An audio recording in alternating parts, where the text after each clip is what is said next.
right, we are live. Yeah. Cheers, my friend. Salute. Yes. Cheers to you. To the cantina. To the cantina. Salute to everyone out there. What's up, everyone? Please say hello in the chat. Let us know that you can hear us. We are here until the night closes in. Absolutely, yes. Shout out to Adam Kennedy. He's going to help moderate for some of the night. Greatly appreciate it. You know, what a crazy 32 days, man. Yeah, really. Indeed. Let me refresh. Yeah. We can hear you. Hopefully you can see us. Okay, we're at 12,539 as of right now. The beginning of this live stream. Oh man, it's cooking. It's cooking up. We're more than 50% to Nebrun. Yeah, we'll get there. Whoo! Let me bring up this as well on my device.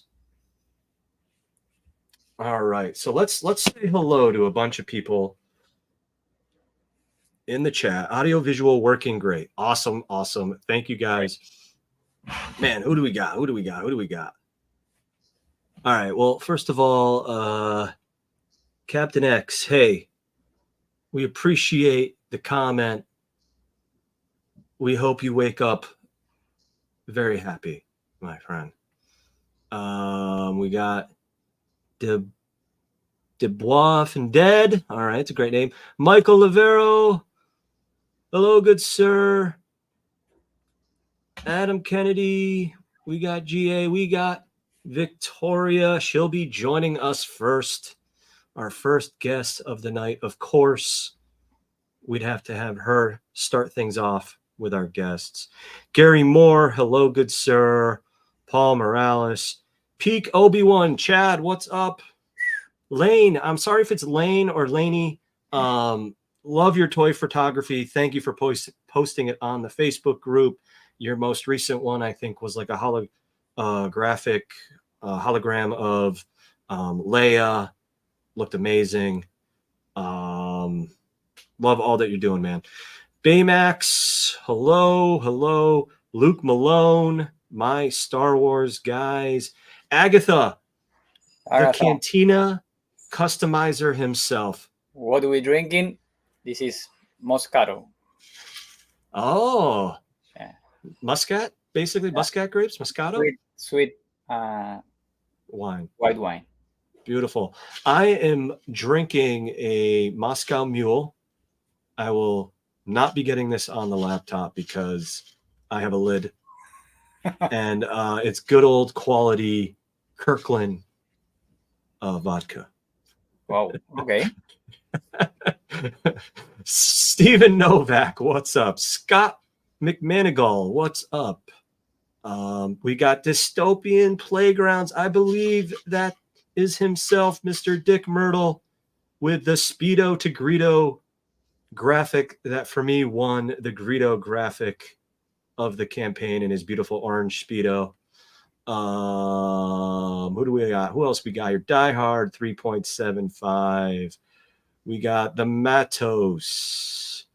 We got Rocket City Sith. What's up, Brad? We got Brad Monasteri, Hal Runner Base, Scott Krasowski. What's up, good sir?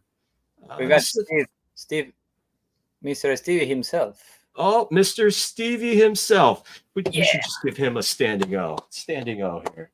Yeah, Mr. Stevie. Look at us. Absolutely. Team TVC. Hey, who would have thought? Not me. All right. We got Mario Morales. What's up? I met him at SDCC last year. By the way, that's coming up, man. Thank you for that. Thank you for that beautiful experience. You're more than welcome. Had a great time with you guys. Yeah, it was great. Next year again. Next year we're going. Yeah, absolutely. Toys are the way. No, I'm not going this year.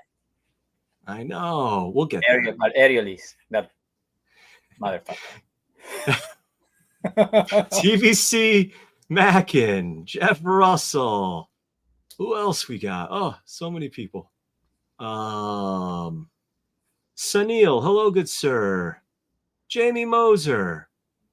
Keith Belavia. Man, we got so many people. Chet from Massachusetts. Tim. Trevor Ritchie. Who else we got? So many. Toys of the Jedi.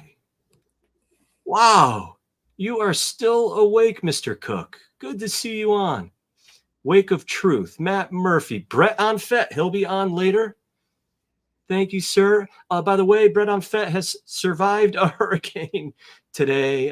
Thankfully, everything's okay for him. His family is safe.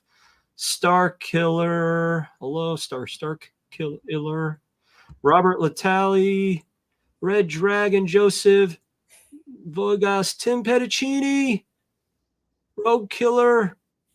Man, so there he is. There he is. Good, sir.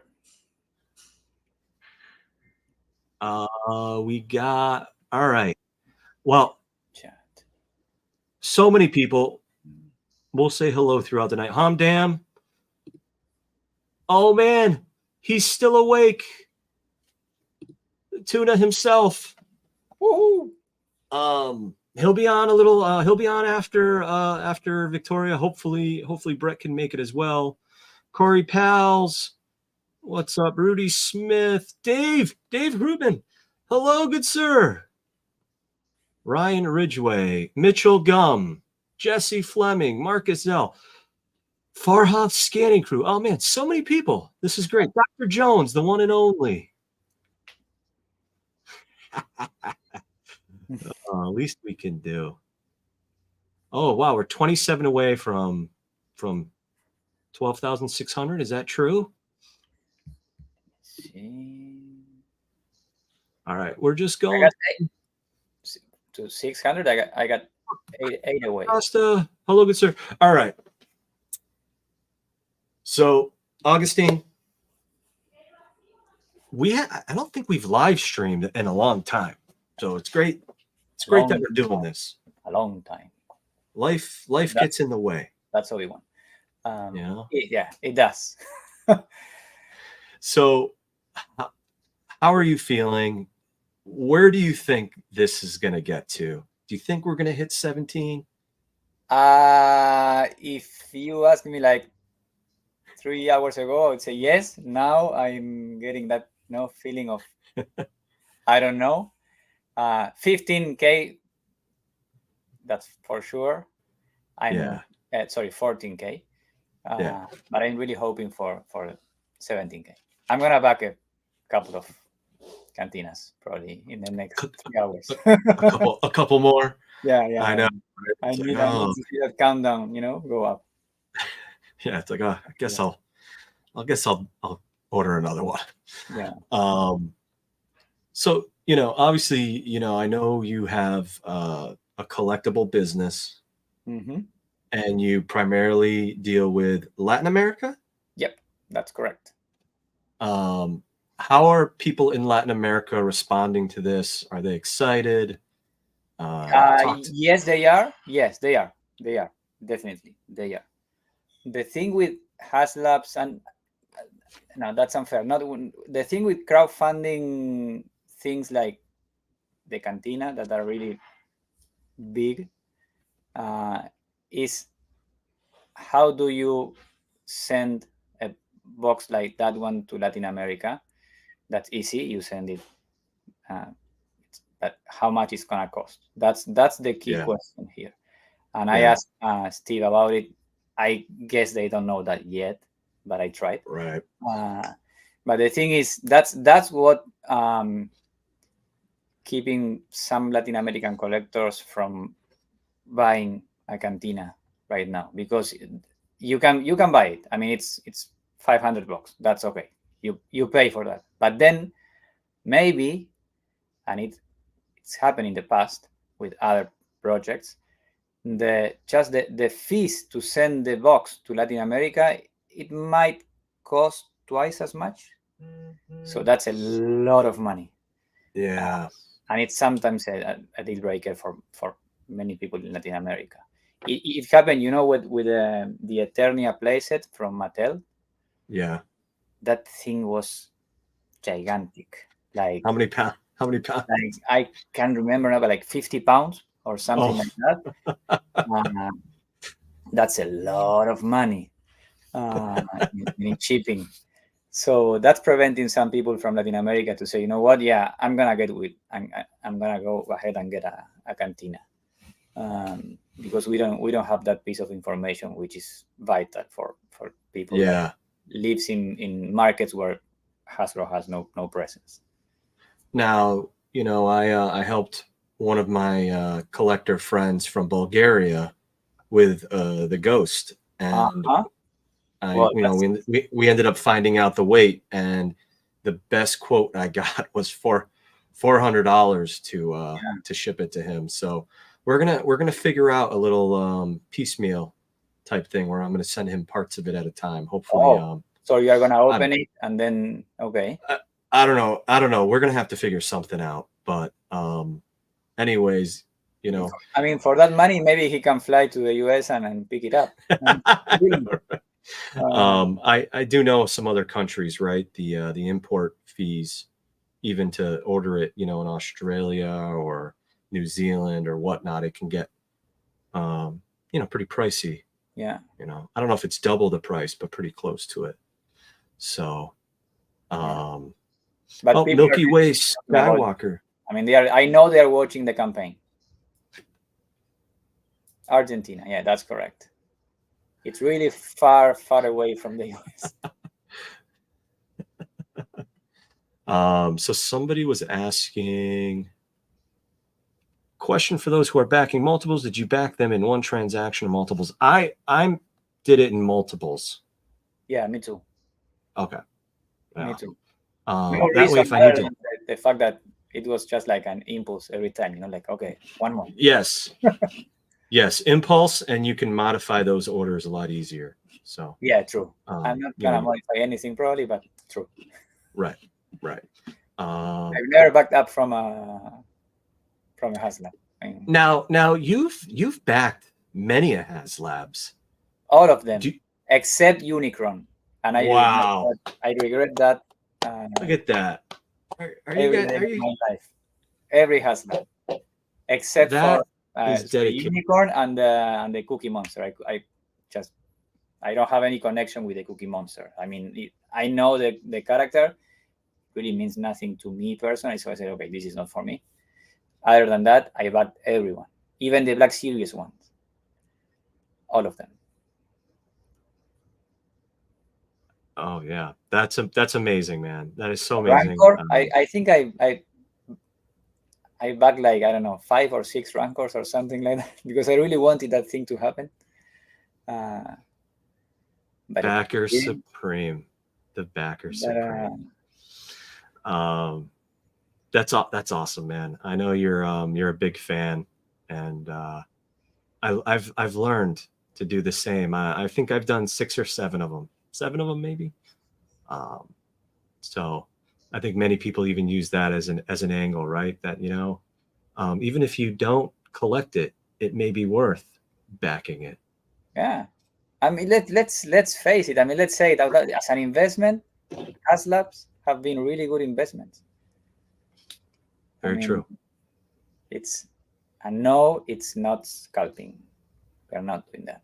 We are buying something as an investment. We all have the same chance to buy a HasLab. 30 days this time. That's but anyways. Yeah, very true. Well, without further ado, let's bring on our first guest.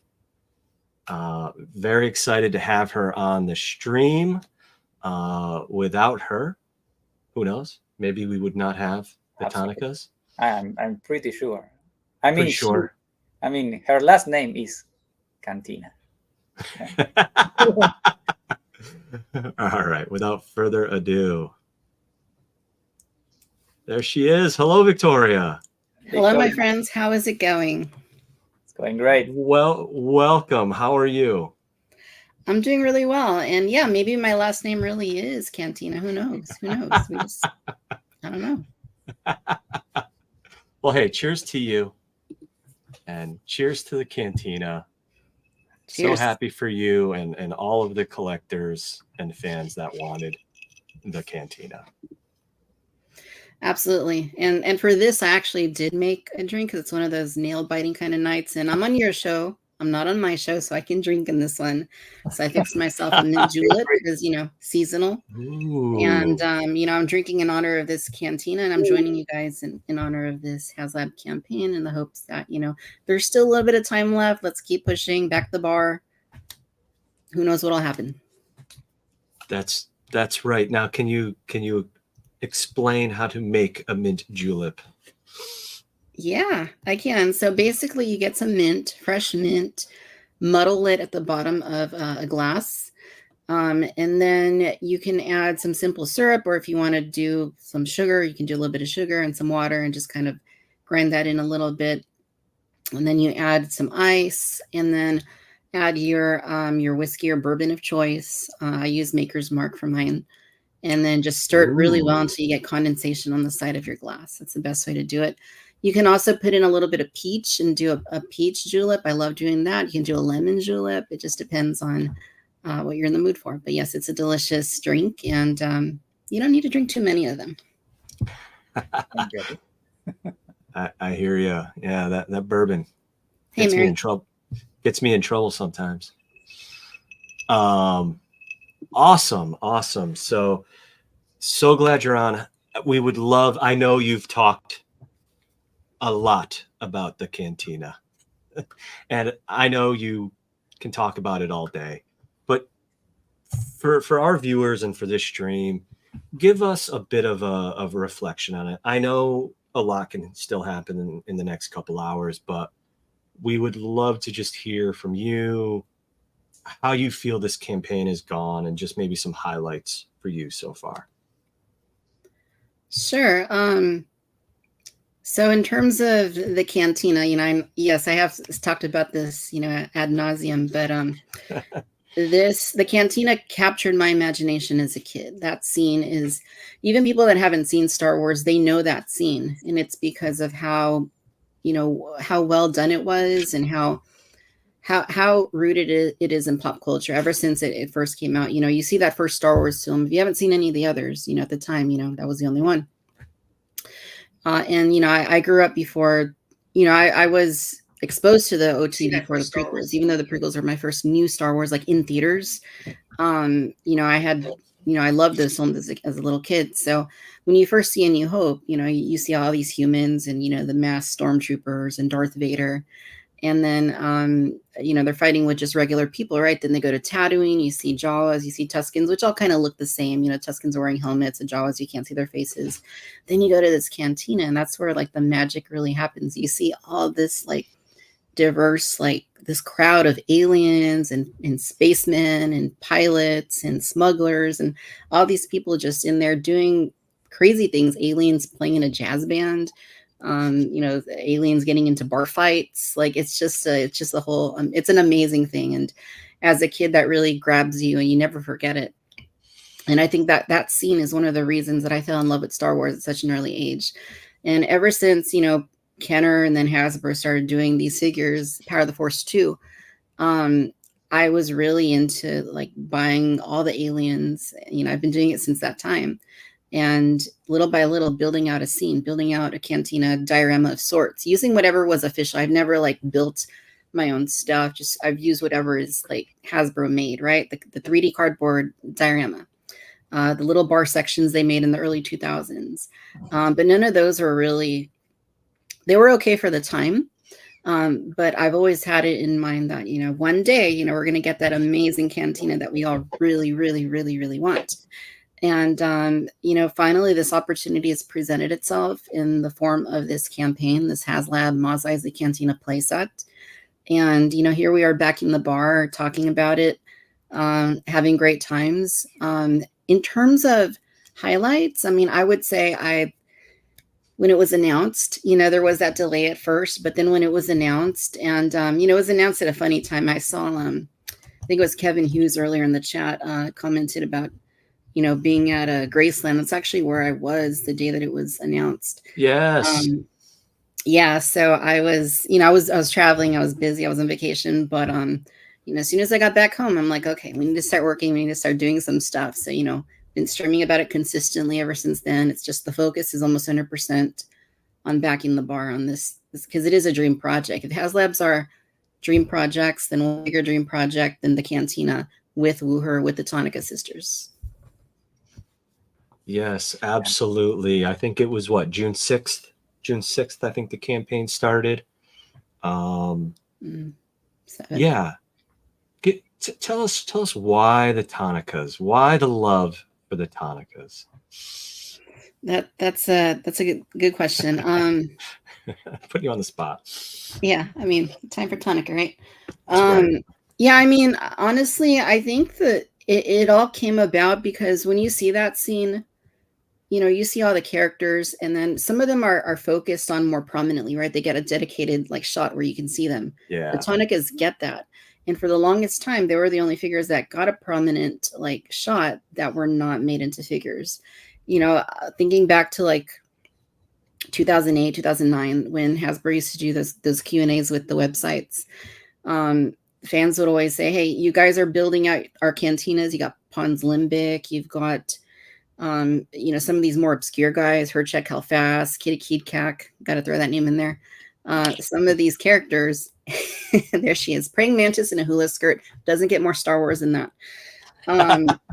So, I mean, people were asking hey, where are the Tonikas? Where are they? And, people wanted them for a really long time, but it was always such a secretive thing. They couldn't talk about it. It started getting, it was very cryptic, and eventually people just stopped asking. And I wasn't satisfied with that. I got to a point where I'm like, okay, I know that, Christine Hewitt was at Star Wars Celebration. She was Bria Tonika. And then there was also Senny Tonika, who was the other actress. And, Bria passed on in 2007. But she was appearing with Luke. Oh, we just lost Victoria. Uh-oh.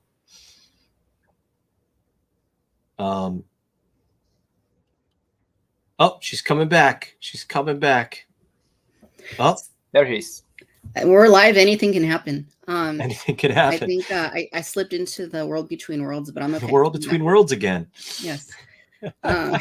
We pulled you out. Yes, thank you for pulling me out. I would have been there forever, but if I'm there with Anakin, I don't know if I'll mind so much, honestly. But hey, yeah. So the Tonikas, I wasn't satisfied with it's just never going to happen. To me, it's why not? Why is it never going to happen? So that's when I start going. This is 2017, 2016. I start deep diving into it, and I'm okay. I know that Christine Hewitt isn't around anymore at that point, but this other actress, is she around? Does she still exist? What does she do? Where does she live? Is she still in the UK? And it through a series of deep diving into the underworld of the internet, I somehow was able to get in touch with her eventually, and it just kind of went from there. I interviewed her, I talked to her, and I got her story. A lot of it aligned with some of the research I had found. And I was like, okay, so this is interesting. She has a story. And, I've before Angela, I had interviewed Pam Rose, who played Lisa Serlin, or Lori Good, who was Herchek Halfast, one of the other Cantina aliens. Yeah. And I've always thought that these smaller bit players, there you go, that kind of have fallen by the wayside over the years are they're part of the reason that Star Wars was the huge success it was, no matter how small their roles were. They are some of the OGs, right? And they deserve to have their story told. So Angela was along those lines. I'm going to get her story. So I interviewed her. The following year, I met her in person. She was in town, and and then I just kind of threw out this wild idea. I said, hey, if you were presented with the opportunity to go back to have this happen where you can be involved with Lucasfilm, or you can have an action figure made, would you do it? And she said, yeah. She said, back then maybe not, but now yes. So I was like, okay, all right, so thank you, that's what I needed. And I said, if you ever need those figures, the community will get them for you, don't worry about that. This was 2018. I started kind of pestering Hasbro a little, you know, here and there whenever I could. San Diego Comic Con, at Star Wars Celebration and stuff. And yeah, so eventually, you know, the community came together and really pulled around this Time for Tonika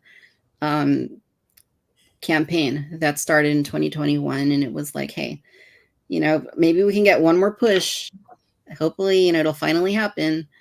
And now we're talking about, you know, 3 years ago. So sometimes these things take time. There was a petition that, you know, was pretty, you know, got a decent amount of attention for a petition of its sort. And then, you know, just from the hard work of all the fan community, the websites, you know, everybody, you know, I feel like maybe on some level it made a difference. And here we are talking about the reality of it actually happening, you know, all these years later. Awesome. So great to see, you know, just the community rally around them.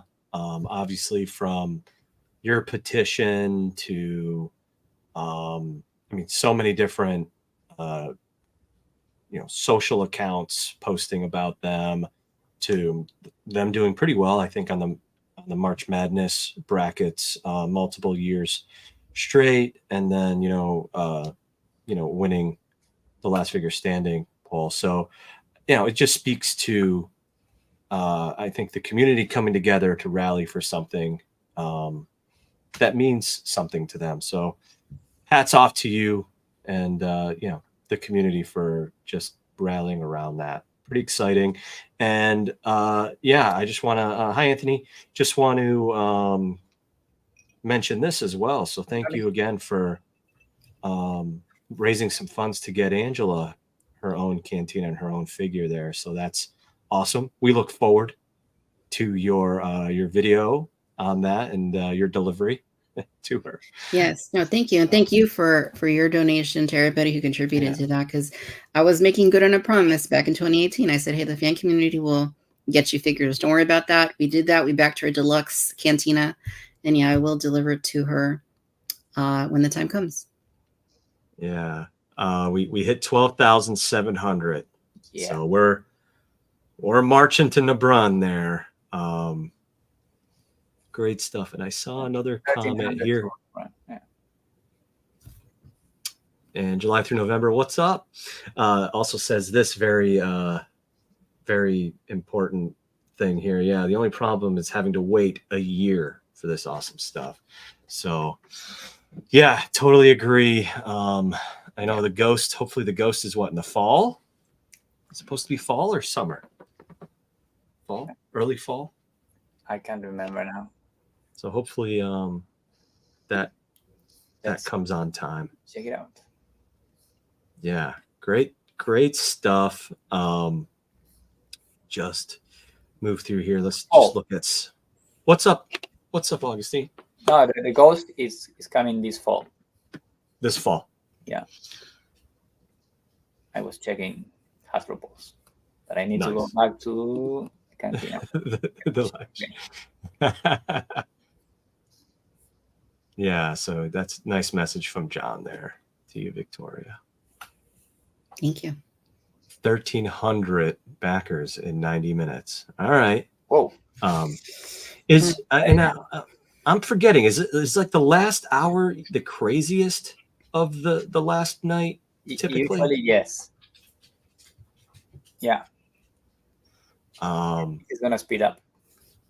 Yeah. So this is gonna be interesting. It's gonna be interesting. And Victoria, I know you're streaming later on as well. I expect everyone to have 2 computers open, maybe an iPad and a computer, and they're just hanging out, just being fully immersed in TVC chatter. So, yeah, I wasn't going to mention that, but yes, that is going on. It's all good. It's all good. It's great. You, of anybody, should be live streaming tonight. Absolutely. So, what else do we got here? Talk to us. Well, I want to hear from both of you. This whole return to Tatooine. Mm-hmm. Give me, a few of your wants for this. It can be obviously from OT or anywhere else that, the the various trilogies and Disney Plus shows have landed in Tatooine. We'll start with Mr. Augustine. Okay. Any thoughts other than, I mean, obviously probably pretty excited for some of the stuff that's been announced. Yeah, absolutely. But we want more, you know. We always want more. Always. Oh, wait a minute. I have something for you. I want more.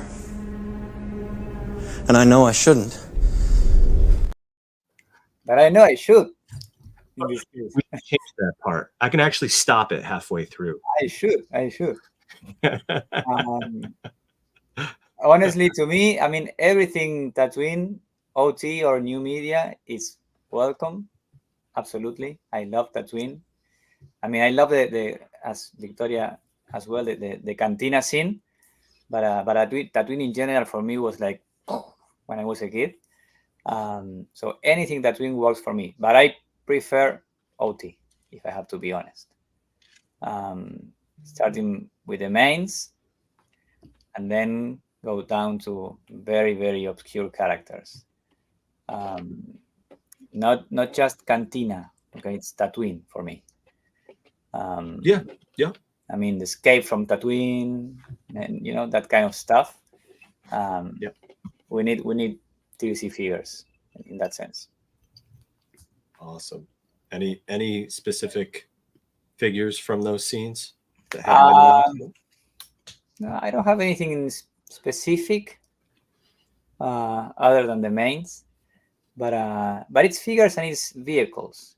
And you know the I don't know the name of the the Uzbekian. Yeah, that one. I know that. Yeah. Someone is selling a lot of them right now, but I want a Hasbro one. Like I mean, I like Hasbro stuff. I mean, I do have some custom things, but actually I have one. You've seen it before, but something like this. Oh, that's right. Yeah. All right, Steve, Chris, take notes. Jane, something like Emily, this. if you're watching later, I know she's on This is custom made vacation from my friend David in Argentina. This is amazing. Is beautiful. Look at the paint apps too. That looks it's so crazy. good. Crazy. So again, Awesome. Everything Tatooine works for me. Awesome. Very cool. What about you, Victoria?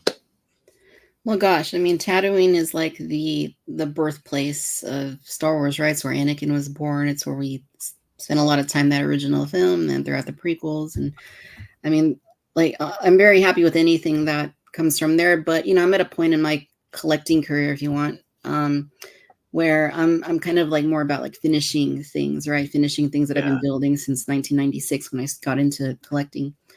And like, I'd really like a new Sarlacc. I know they did like an itty-bitty one back in 2008, I think it was 2007, somewhere in there. And it's you know, it's an itty-bitty little piece of scenery. I think we need. It's a weird thing. It's like, how do you make like a decent Sarlacc? I don't know, but that's something that I feel like I have a barge. It's amazing. I have the skiffs. I've got this awesome Jabba's palace, you know, setup. But I don't have the Sarlacc. I even have the Rancor. The Rancors that they did in the last like 10, 15 years are still hold up. But a Sarlacc, I think, is like one beast that really needs to be revisited. And obviously anything on New Hope, like, you know, a new Dewback would be nice. One that's based on the OT sculpt. Even like a Ronto, I wouldn't say no to. But I mean, really any of the Cantina aliens would be great. Arliel Shus, if he doesn't back tonight, if we don't get that, that's definitely my priority in terms of like Cantina characters. So I would definitely want that. Anything they want to, you know, redo. Yeah, like Boshak, like anything from Power of the Force days, Labria, any of those old guys. Labria for sure. Like, you know, that'd be awesome.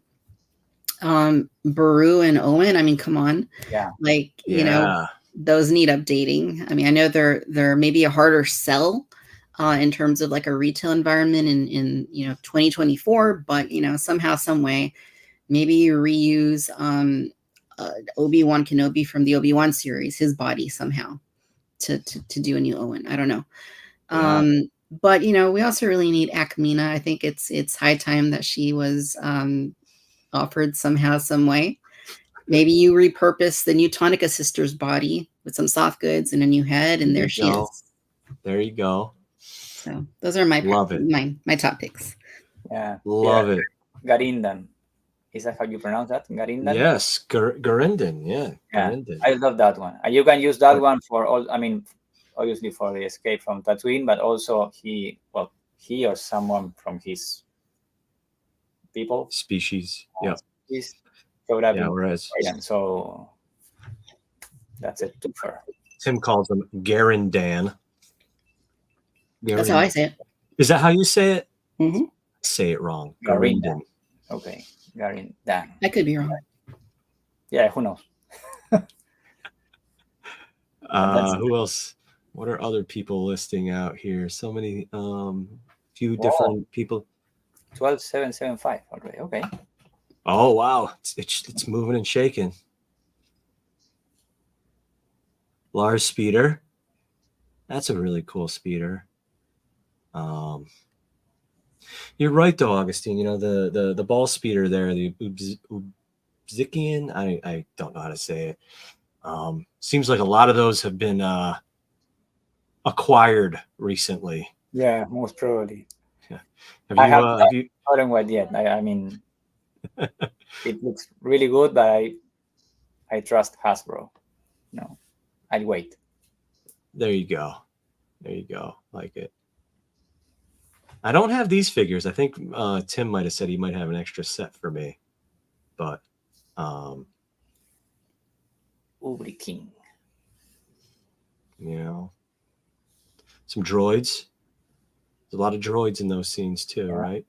Mm-hmm. Outside the cantina. Ooh, I like this one. I agree.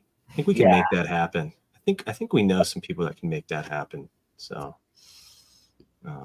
custom one at the very least. Oh yeah, Ben. There we go. Hey Chad. The character has been in my wish list for a long time. Oh, right. He's taking notes, people. Obi-Wan's hut. There you go.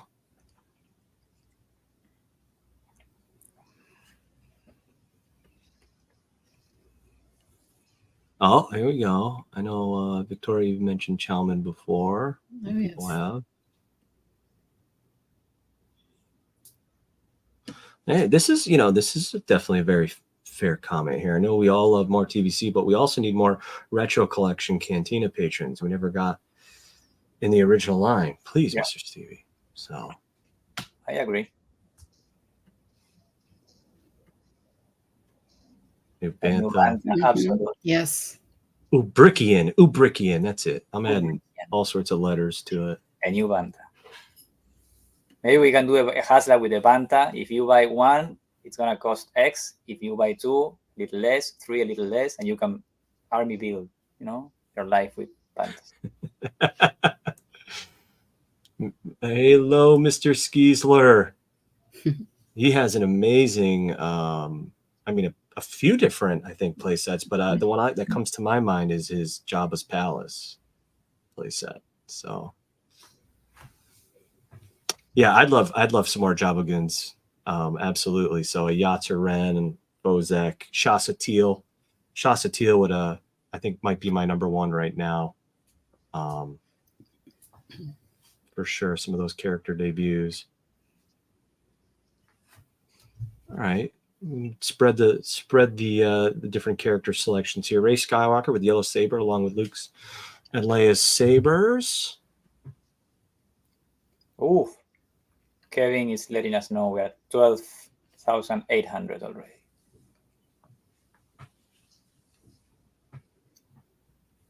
Oh, I think. Did we miss? Yeah, still behind here. Bay 94. That's something I want.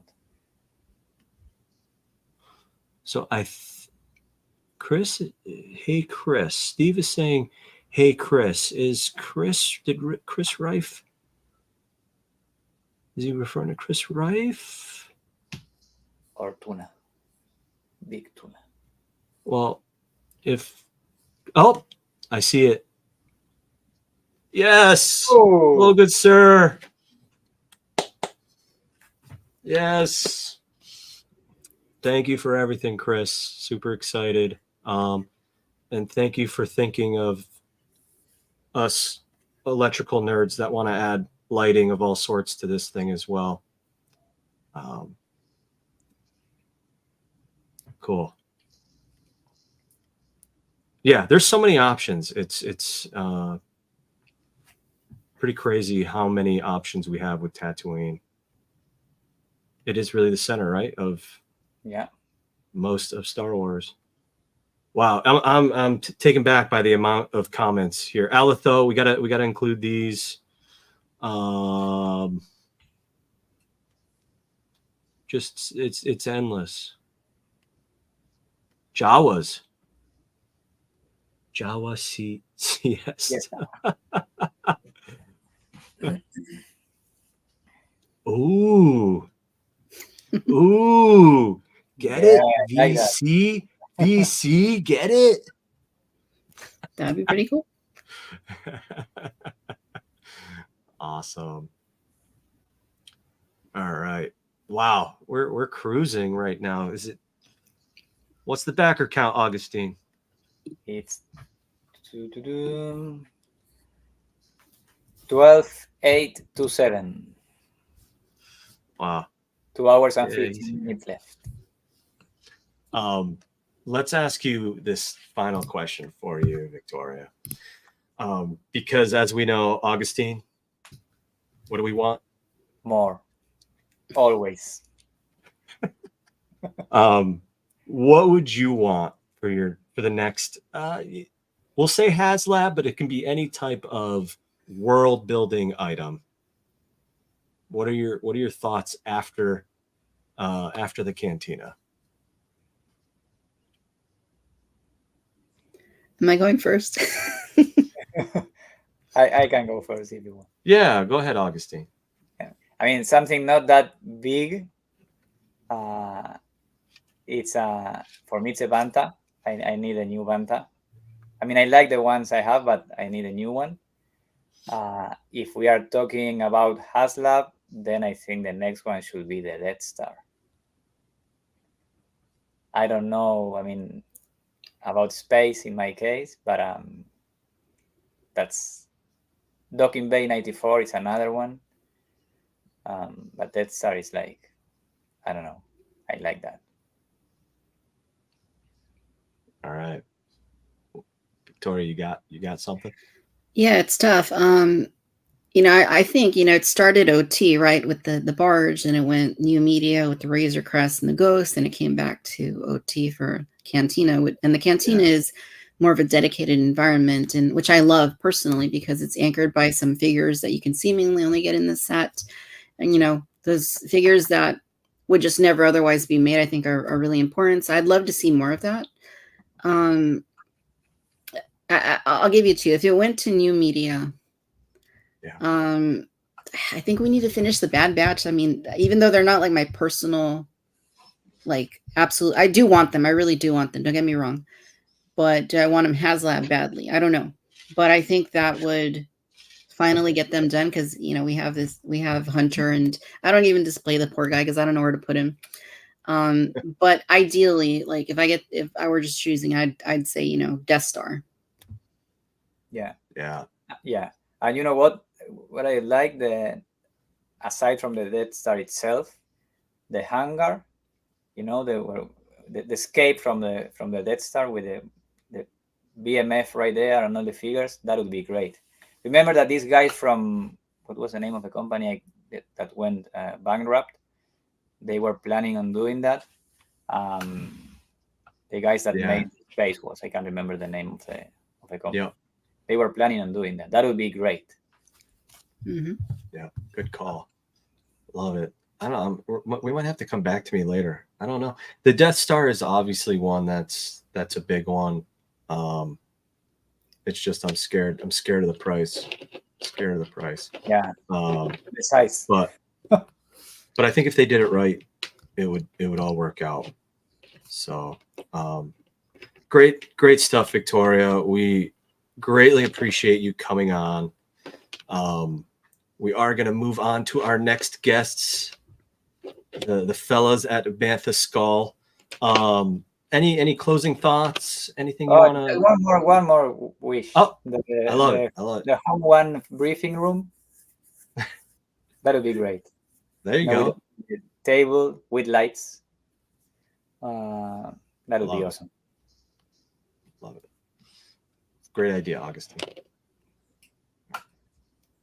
Any closing comments, Victoria? Yeah, closing comments. No, thank you guys for all you've been doing to push back the bar. It's great to see the community being able to focus on a common goal, which is to get the cantina done. And here we go. I'm really excited about it. It really is a dream project. So, no matter what happens, we're getting the bar, we're getting, these figures with it, and hopefully the tiers continue to unlock. The night's not over yet. Continue to push it. And I would also say, yes, I will be at SDCC, so I'm really looking forward to saying hello to Chris and to anyone else who is there. And yeah, and finally, there's almost 300 people in this stream. Hit that like button. Right. Give these guys some love for all the hard work they're doing for the TVC line. Thank you. And continue to keep it positive. Continue to be kind and promote positivity. That's what it's all about. Let's have fun doing this, and let's continue to back the bar. Time for Tonika, and let's get it done. I couldn't agree more. Well said. Cheers to that. Cheers to you. Yeah. Thank you for coming on. Cheers to being positive. Yes, People, being kind. Cheers, and we'll catch up with you really soon. My pleasure. Thank you, guys. We'll see you soon. Bye, Victoria. See you. Bye, everybody. All right. Moving on to our next two guests. Let's see here. Here we go. We're going to bring on Mr. Tuna himself. Yes. Hello, good sir. How are you? Good. I want everyone to know I'm here against my will. I'm being forced to participate by Mr. Miko here. It's well past my bedtime. I forced you. It was like Money Pit, with the king. He was like, I won't be your friend anymore. Or what did he say to him? Something like that. I'll not be your friend anymore. To Benny.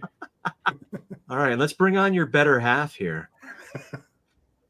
There he is. Whoa, this is Nomad Scout. a miracle. Yes. Hello, Brett. So Hello, Brett. glad you can join us. How are you? I'm doing good. How you guys doing? You're doing great. We Thanks. are good, man. I just want to say, you guys are quite the pair. And let me just think here how I can explain that pair. Oh, yes, they make terrific pair. They went together like lamb and tuna fish. Lamb and tuna fish? Like I know, lamb. I guess you're lamb, Nomad Scout. He's tuna fish. Yeah, he's a tuna. So guys, thank you again for coming on. Just wanted to have you guys on, reflect a bit about the campaign. I know you guys have written articles about it. Poor Chris, you're working him to death. But I know those reviews aren't easy. So we'll cut you a little slack there, Mr. Nomad Scout. But I know he's also doing reviews too. Can't even this guy down there. So how are you guys? What's that? I say he's cutting into my action. I participate barely at all. He's cutting into it a little bit. It's hard to write an article every day. Reviews provide their own inspiration. So especially with the stuff we're getting now. Yeah. It's very easy to write reviews for the newly tooled figures because they're so fun to work with. Yeah, you guys are doing some amazing stuff with props and play sets and fog and all sorts of really cool stuff. So I know, it's a joy just going to Bantha Skull, looking at things. I can tell you, I go to so many different pages of yours, from looking up these figures, seeing what order they go in for this stupid cabinet, to losing accessories, to the whole Scene It, that gallery that you guys have had for, geez, how long now has your Scene It and what's the other one? Missing in Action figure. Missing in Action. How long have those been in circulation? The Missing in Action figure probably goes back to 2010, I would say. Yeah. And the Scene It's relatively new. And it's funny is Brett over here kept explaining when he had this vision of this thing that just combined everything, the reviews, the missing figures. And I couldn't understand it. He tried for years. Then finally, I don't know what happened. One time, just like what he was explaining broke through. I'm like, oh, I get it. And he's like, well, why was that so hard? But so the Scene It is kind of the culmination of everything. That's a great section on your website. Thank you. It's amazing. And I'm guessing it's getting a lot of visitors right now, no? I mean, like. Yeah. I'm getting, based on our eBay sales for Cantina patrons, I'm guessing people are hitting the Scene It. The links to, yeah. So it's working out well. That's great. Yeah, I was watching Nerd Zoic give his take on the Cantina. I told Chris, he referred to you as the scene guy, or both of you as the scene guy from Bantha Skull. And he went to your guys' page multiple times in his little review. He did. So. Yeah, I'm visiting your website several times a day. Thank you. So Brett, let me ask you this. Where do you think the backer count's going to land? What's your prediction? I mean, at this point, I didn't look at it for the last few minutes. Are we at... We're almost 900. Yep. What number? Man. 900? 12,900. 12,900. So that means we got about 2 hours to get about another 1,000-ish once it hits 7 o'clock or whatever time, 10 o'clock Eastern. So 500 an hour once it hits 7 o'clock. I mean, that's a tall ask. I think it's definitely doable. I think there'll be like a push at the end. So I'm crossing my fingers we can get to that threshold. If I really honestly had to bet, I don't know, I'd be a little bit nervous about it, but I think it's like 50-50 at this point.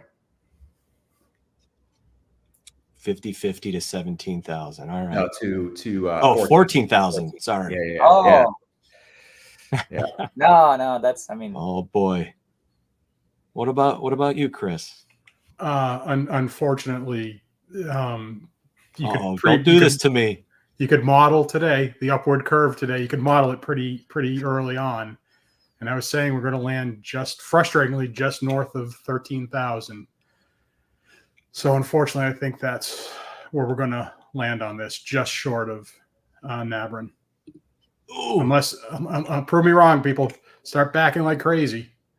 Get this done. But I will say that a long time ago, Mr. Stevie gave me this coin, which was good for one wish right here. And I'm calling it in, Mr. Stevie. 24 more hours. Give us 24 more hours of this campaign. We'll unlock everything for you. Get to 17,000. I like it. Yeah. We dealt with a couple holidays in this 32-day run. How about we add a couple days because of those holidays, and only the busiest travel time for Americans. Well, and it was unfortunate. I know there's nothing they could do. The world. But it's really unfortunate. The 4th, not only did it hit the 4th, but the 4th was on a Thursday, which wiped out a lot of people for Friday, Saturday, Sunday, leaving only today to kind of catch up, get the word out on what's unlocked, and really push the backer count. If the 4th was at the beginning of the week, I think it would have been something we could overcome. But just having it hit where everybody was taking it. I mean, I took Friday off, and nobody anybody else, but it was basically a vacation week for a lot of people. It's so hard to tell how these things are impacting it, and it's just from our view from the outside. It's hard to tell. Like everybody was talking about the 30-day window instead of the 45. But it seems like there was a lot more activity in the middle of the campaign than there normally is. So that could have just made up for it. And who knows, maybe it makes no difference the length of the campaign. You could make the campaign a week, and it could go crazy in 3 days. It could do nothing in day 4, and it can go crazy the last 3 days. I mean, who knows? I don't know that we really know that, so it's hard to tell. I think it was a fun campaign to watch throughout because it didn't really, die out like a lot of the other ones do for like 2 weeks in the middle. So we'll just see if it's got enough gas left to get to that second tier. One thing I was worried Chris. about, and it might be coming to fruition, is I was wondering, that where we didn't have that flat trajectory in the middle, this thing kind of, the backer count pretty much started climbing for about 2 weeks out. The one thing I was worried about was that, atypical middle where we just borrowing backers from the end because of the holiday. So people, instead of waiting to the end, they just backed before the 4th. And unfortunately today might be indicating that we're not getting this, frenzy at the end, probably because people backed a little earlier due to the holidays. Yeah, I'm just updating my little visual dashboard here. It's To show that. Just give me a second. But you're right too, right? Brett, with the it was tracking towards Giant Man, like Chris, you had spoken to, and then it really started separating from that in pretty much the middle, probably the 14th, 15th day. Let me just make sure. It actually, the Cantina actually beat the Ghost in some of the, like the 5th to last, 4th to last days in there. But even the 3rd to last, I think it beat the Ghost. But the Ghost had that same problem where the 3rd to last day was Labor Day. And that really just flattened the backers on that day. Here we go. All right, let me share this really quick.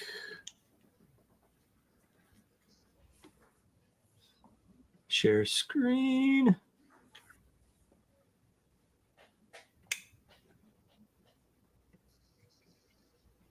All right. So here we go. I just clocked it in at 12,934 backers, 2,626 for today. All right. So you can see that big spike. I don't know which one do you want me to add here, guys. Razor Crest and the Ghost. Well, actually,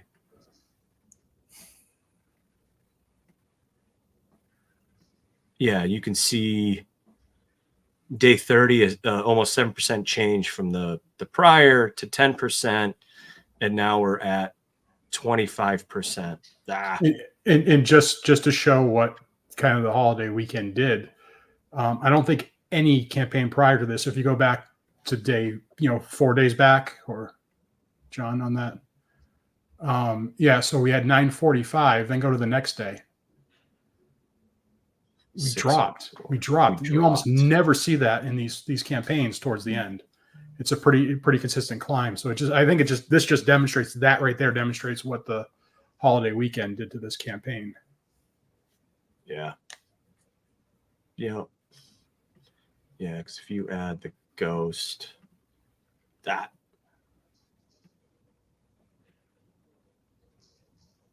it climbs every day. 458, and then boom, almost 3 times that. Yeah. 6,800 last day. Wow. Yeah. If we had put up Ghost numbers today, Arliel or Arlyle, whatever, however you want to pronounce it, would have been, or some people like to add an extra Arliel, or, if you want to add extra syllables in, he would have unlocked. Yeah. Because nobody can pronounce his name consistently. We were kind of doing rhyming puns for the figures. I was just going to say, bring this puppy home. That's what I was going to do for the Wolfman if we got close. Nice. Now,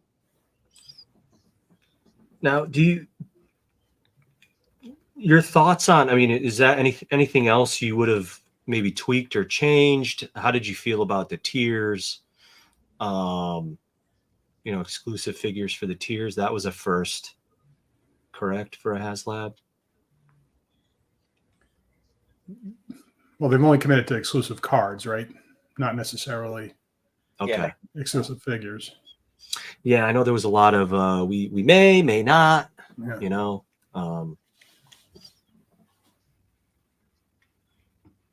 Brett's a chatterbox. I'm so glad you had him on. No, I was just thinking you're asking like the things. I mean, there's a bunch of things I think we could have done differently. So I don't know about you guys. I plan on displaying my Cantina in that Elstree configuration, and I was going to nail it to the wall like a floating shelf.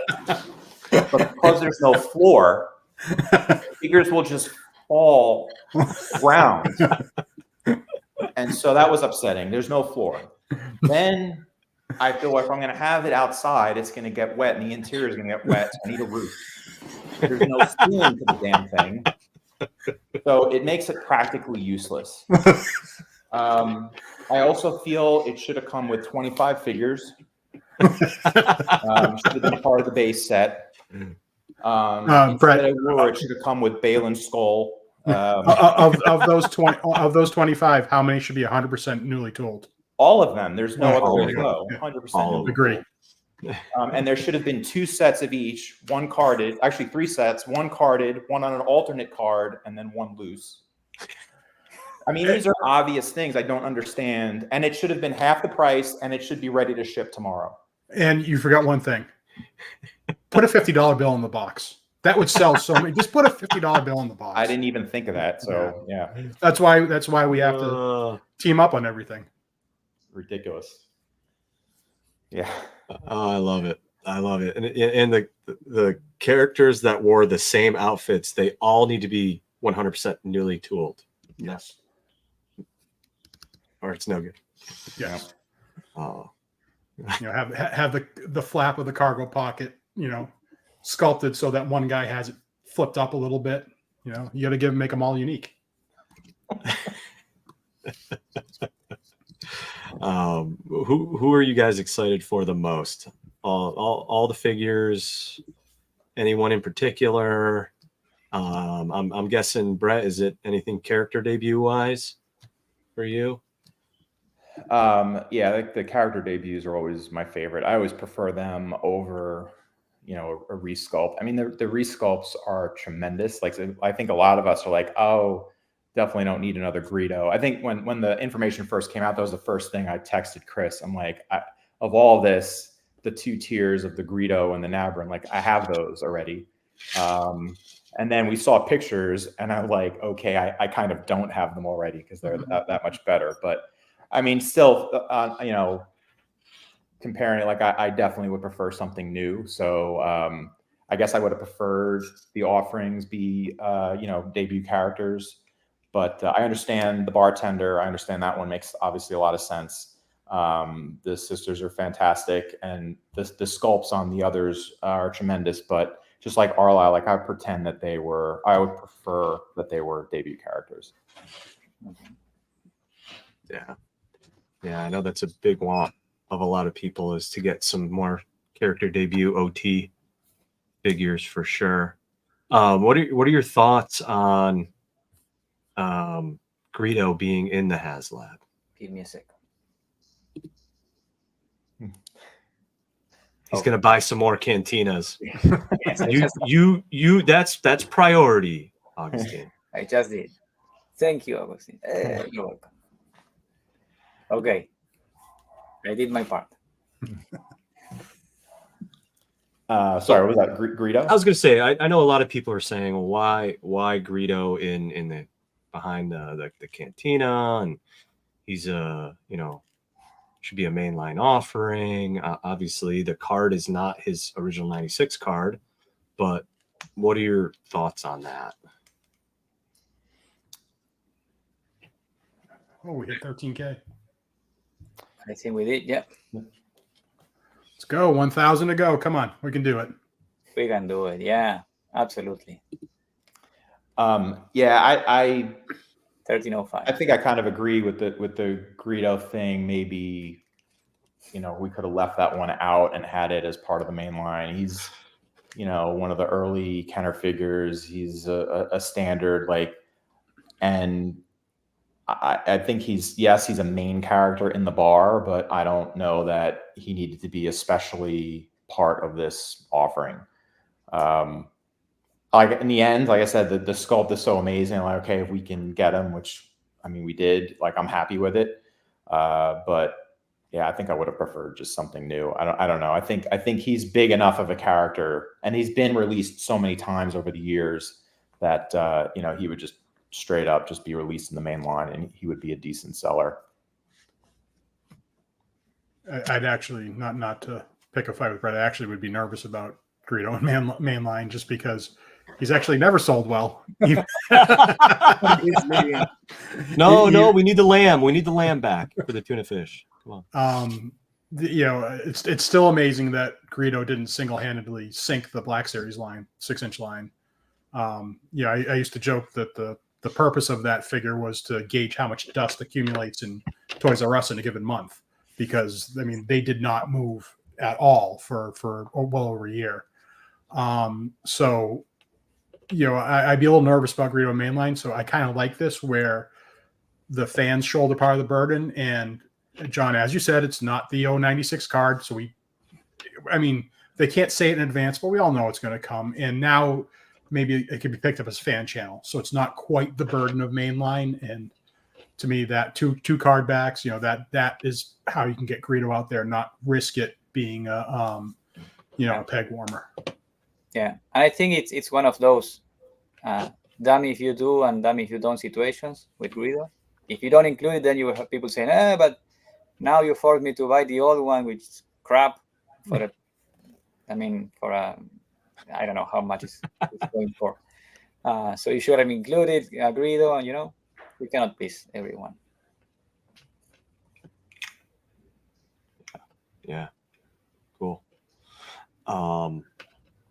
What about for you guys? What else are you looking for from a Return to Tatooine perspective? Any big wants there? I'm assuming some character debuts, maybe some Jabba goons, maybe some additional Cantina aliens. What are you guys thinking? You think they're going to focus more on Cantina type offerings, or are going to spread it out? Well, I personally think they'll spread it out a little bit. That'd be my guess, because it's one thing that I think they do have to be worried about is with all the media out there now, people focus. They don't, even in the OT, even before this, people focused in the OT. Some people were just, I'm just getting whatever Cantina aliens they put out. So. If you put too many eggs in one, I think they put enough eggs in the one basket for now. Give it a minute and then come back to it. But there's things Cantina adjacent that would make sense. I know Victoria said the do-back obviously makes a lot of sense. Yeah. Especially since, so we don't get that the Phantom Menace. The one we have from the Legacy Collection was based on the Phantom Menace digital model. We need an OT. Well, I guess now it would be special edition do-back, although I would like a OOT do-back. And I said a while ago when Lego did the USC land speeder, I'd really like a new land speeder where the characters aren't looking like Steve Martin and John Candy in the rental car and Plane Trains and Automobiles where they're smushed up against each other. So I wouldn't mind that. Nice. Cool. Brett? Anything else? Yeah. I mean, I would take all that stuff. Again, as with the figures, like I prefer new stuff, even if they're improvements over things we have. Like, the land speeder we have is definitely substandard, but there's probably other things I would prefer to another one. I'm into the environments. I don't know. This Cantina definitely does it for me. I know a lot of people maybe prefer a ship or something, but to me, this, and I would count the barge as like a half, right? It's an environment. It is a ship, but it's an environment. It's housing like 30 something characters that we have. Yeah. The way it opens and displays. Yeah. Yeah. So I'm into the environments. I think you know, I'm joking about the roof and the ceiling, but what I would like is a way to build out the exterior, because we do have a lot of characters and a lot of items, including Landspeeder, D-backs that do fit in the streets. So if there's a way to kind of build, especially they built that great entrance on the Cantina, to kind of expand on that, I think would be cool. And then there's like random stuff like I always dug the Lars, that speeder, not Luke's specifically, but the one that's in the garage is kind of neat. And that's kind of random and probably not a great idea for a big seller, but yeah, then in the end, just give me more figures. If we're getting this Cantina, like just give me more figures to populate it. That would be my main ask. Absolutely. You know, there's a lot of great customizers out there and all the junk along the side, right? Like the engine turbines or whatever they are. And there's a bunch of different components that people have available out there to complete out that kind of that street scene, alley scene there. So yeah, there's so many options they can do to keep adding on to this if they choose. Mr. Skeesler said the Pike Soldiers, and yes, that would be a huge one for me. Yeah, because I saw a lot of Pike Soldier references. Because it's going to kill me when we finally get Cobb Vanth, and the first thing I want to do with him is have him in that shootout, and can't do it. What's he say? I'm the one who makes it. What does he say? I'm your Huckleberry. Oh, no, it's a different. Yeah, that's what he basically says. Yeah. I'm the one that tells people what to do around here. I don't know. He says something like that. He kicks over their spice, their drugs. Well, awesome, guys. Again, you know, thank you guys for coming on. Love everything you guys are doing. I don't know how you do it day in and day out. So just big props to you guys. I know a lot of people who their first thing in the morning when they get their coffee and they sit down before they are productive at all is they sit down and read your guys' articles and you know, just enjoy your humor and your wit. And sometimes, Tuna, sometimes I just don't know your references, but I appreciate you putting a link to them so I can understand. And 90% of my references are to make him laugh while he's proofreading. And I think vice versa. Like I always laugh at his, you know, when I look at his reviews, and it goes to both of you. It's you know, sometimes I'm reading it and it's, you know, I'm like, this is not how I would write it, but how I think. So this is, you know, it's always just enjoyable. And, you know, again, you know, we know one of the things you guys advocate for is advancement of the line and, you know, articulation and deco and just premium quality in figures. And I think for me, that's always where I've been. Obviously, I played with the vintage toys growing up, but I was always one of those that once I got a better figure of a character, I was throwing stuff out way before, and I see him in the waiting room, Tyler and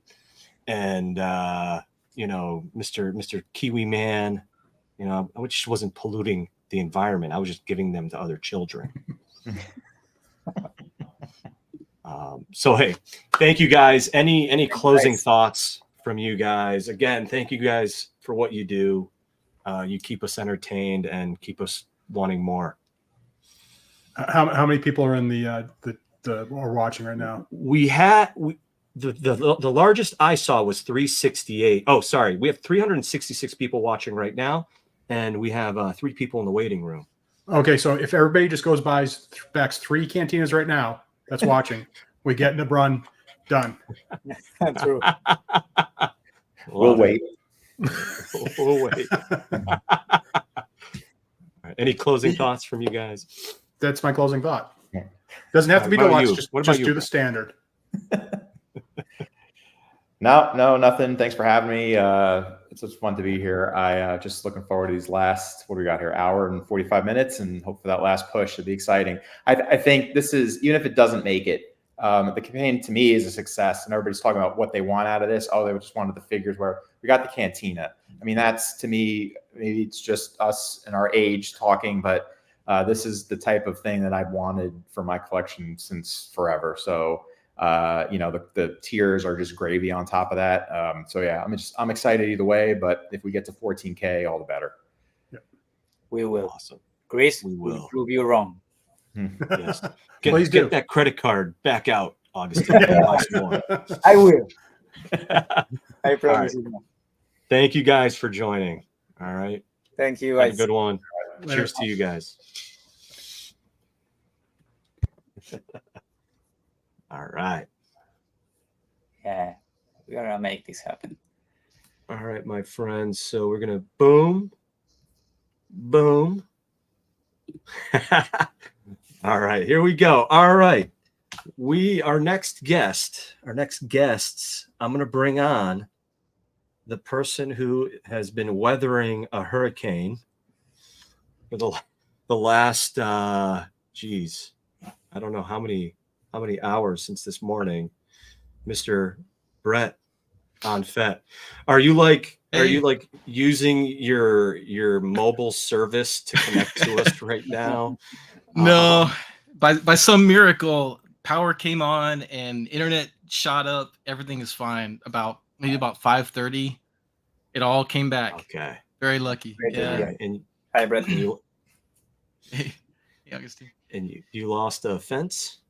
Lost a fence. Could be worse. Lost a fence. Lost some gutters on my roof. Oh. But could have been much worse.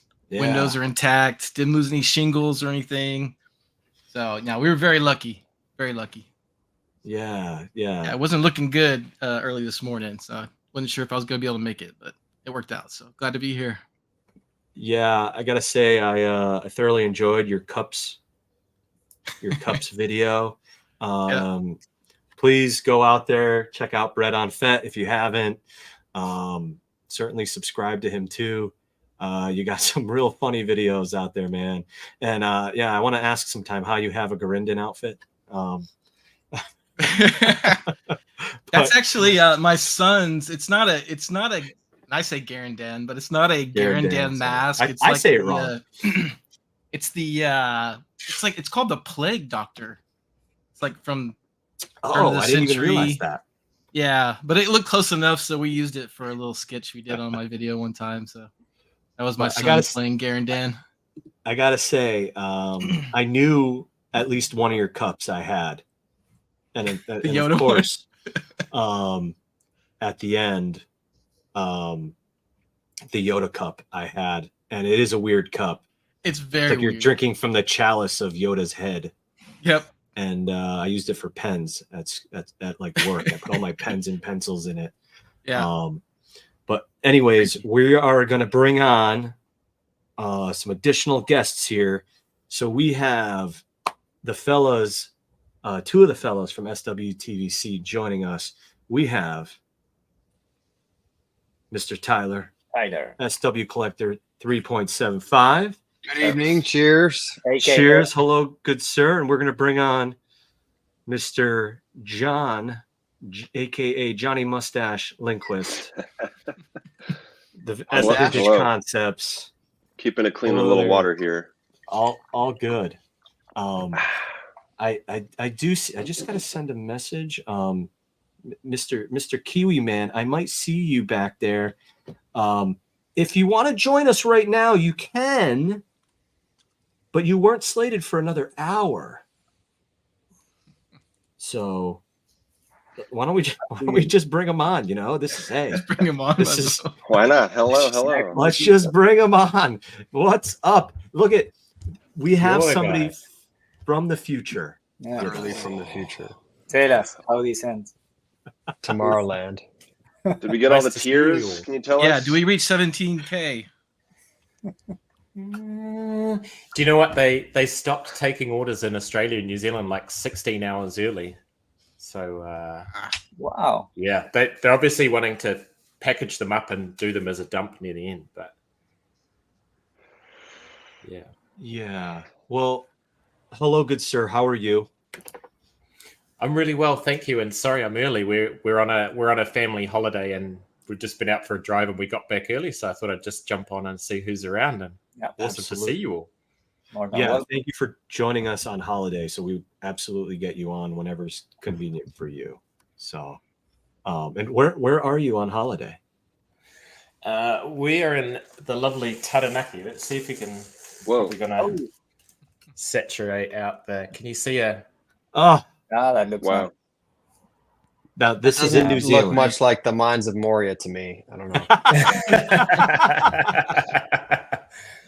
A little too tropical. It is. Yeah, well, it's middle of winter here. We'll wait till the camera adjusts again. It's middle of winter, but we're about 4 hours drive north of where we live, and it's just the most beautiful, picturesque beachside place. It's fantastic. That's I'm great. glad. Scarif, basically. Yeah, that's what I thought, Scary. Tyler. Yeah. So let's move over to Mr. John Lindquist. How are you, good sir? How are you Yes. feeling? I'm doing all right. You know, I'll be ready to stop refreshing the website every 5 minutes to see what the backer count is. I'm ready to no more Command R for a few days at least. But Yes. I'll say off the back, everybody go back it if you haven't already backed it. I'm sure you guys have been saying that. I just got back from work, so I haven't been able to. I need a full recap of the stream up to this point. But yeah, doing all right, feeling good. Glad to have Greedo. Glad to have the Cantina. Obviously the Tonikas and Wooher. I'm sorry, I don't have the Wooher chest hair. Dude, get a Sharpie, you know, like Yeah. Yeah. Jason, help him out. Help him out, man.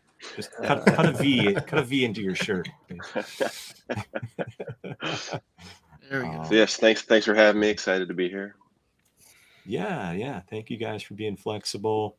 You know, loving all you're doing, of course, with the card backs. What are some of the recent Cantina ones you've done? I haven't done many recent Cantina ones. I did some a few years ago I did one for Othello that I liked a lot. I did the original back when Victoria kind of started the Time for Tonika campaign. I did the Tonika sister card backs. For those, it's always fun to compare what Hasbro's final versions are to what I used. Some like the behind the scenes. I colorized them. They just use shots from the movie, which makes a lot more sense. But you know, and I think I mentioned on her stream, I got to get back to I like to have a set of 9 on my grid so I don't interrupt it. Maybe that's hurting the flow of certain things, but I still have some episode. I'm with you in spirit there, Jason. I feel like I'm kind of doing the Melshi shirt from Andor. Yes. When they're on the beach, you know. So yes, a gold chain would Niamos. be great. Yes. We're all going to go out and get pinky rings, though, aren't we? Yeah. Pinky rings are back. Yeah, that's right. We'll just rock it like that for a while. Now, John is super particular about his profile. It's very like regimented. Yes. He won't do any collabs at all whatsoever.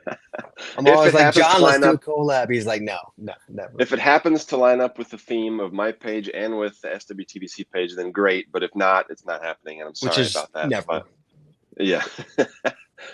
I was going to do some more. There are a number of kit bashers they can do with these figures. They can make all the Cantina Duros if we unlock Nabrin Leeds and Arlyle Shoes, but you know, we'll see what happens. But it's not just these guys at stake. There's random Duros that I didn't even know about in the movie until this campaign started are also at stake. So if that doesn't get the light of fire under your buns to get backing 5 more, then I don't know what will. Tell us about the Duros, John. Tell us. Yes, well, okay, I'll who read they are, who their girlfriends the are. You know, I'm still confused about the whole Owen Damal, Chachi Damal. Back in my day, we had Elros Medak and Bannis Keegan. We liked it, okay? But what their real names are. Yeah. So Elros Medak or Owen Damal, he wears a spacesuit, same style that Nabrin Leeds wears. That's the one that was made as the first ever Fans Choice figure 23 years ago. A little bit of an inaccurate sculpt. I talked about this with Tanith Toy Art on Instagram, how they could at least reuse the legs for Elros Medak. They might have to redo the arms. I think the arms are kind of close. Some of the stripes are in a little bit of different area. But they can use it for him, and then for one of the spacers, at least Dan's Boren. And then Chachi Damal, who is, I believe, the wife of Owen Damal. Oh, God, formerly Banis Keeg. Whereas more of the traditional robes, I saw Ultimate Battle Station on Instagram did a great mock-up using Luke. But we need the scarf on there. Then they can use that body to make Liren Karn, the other Bith.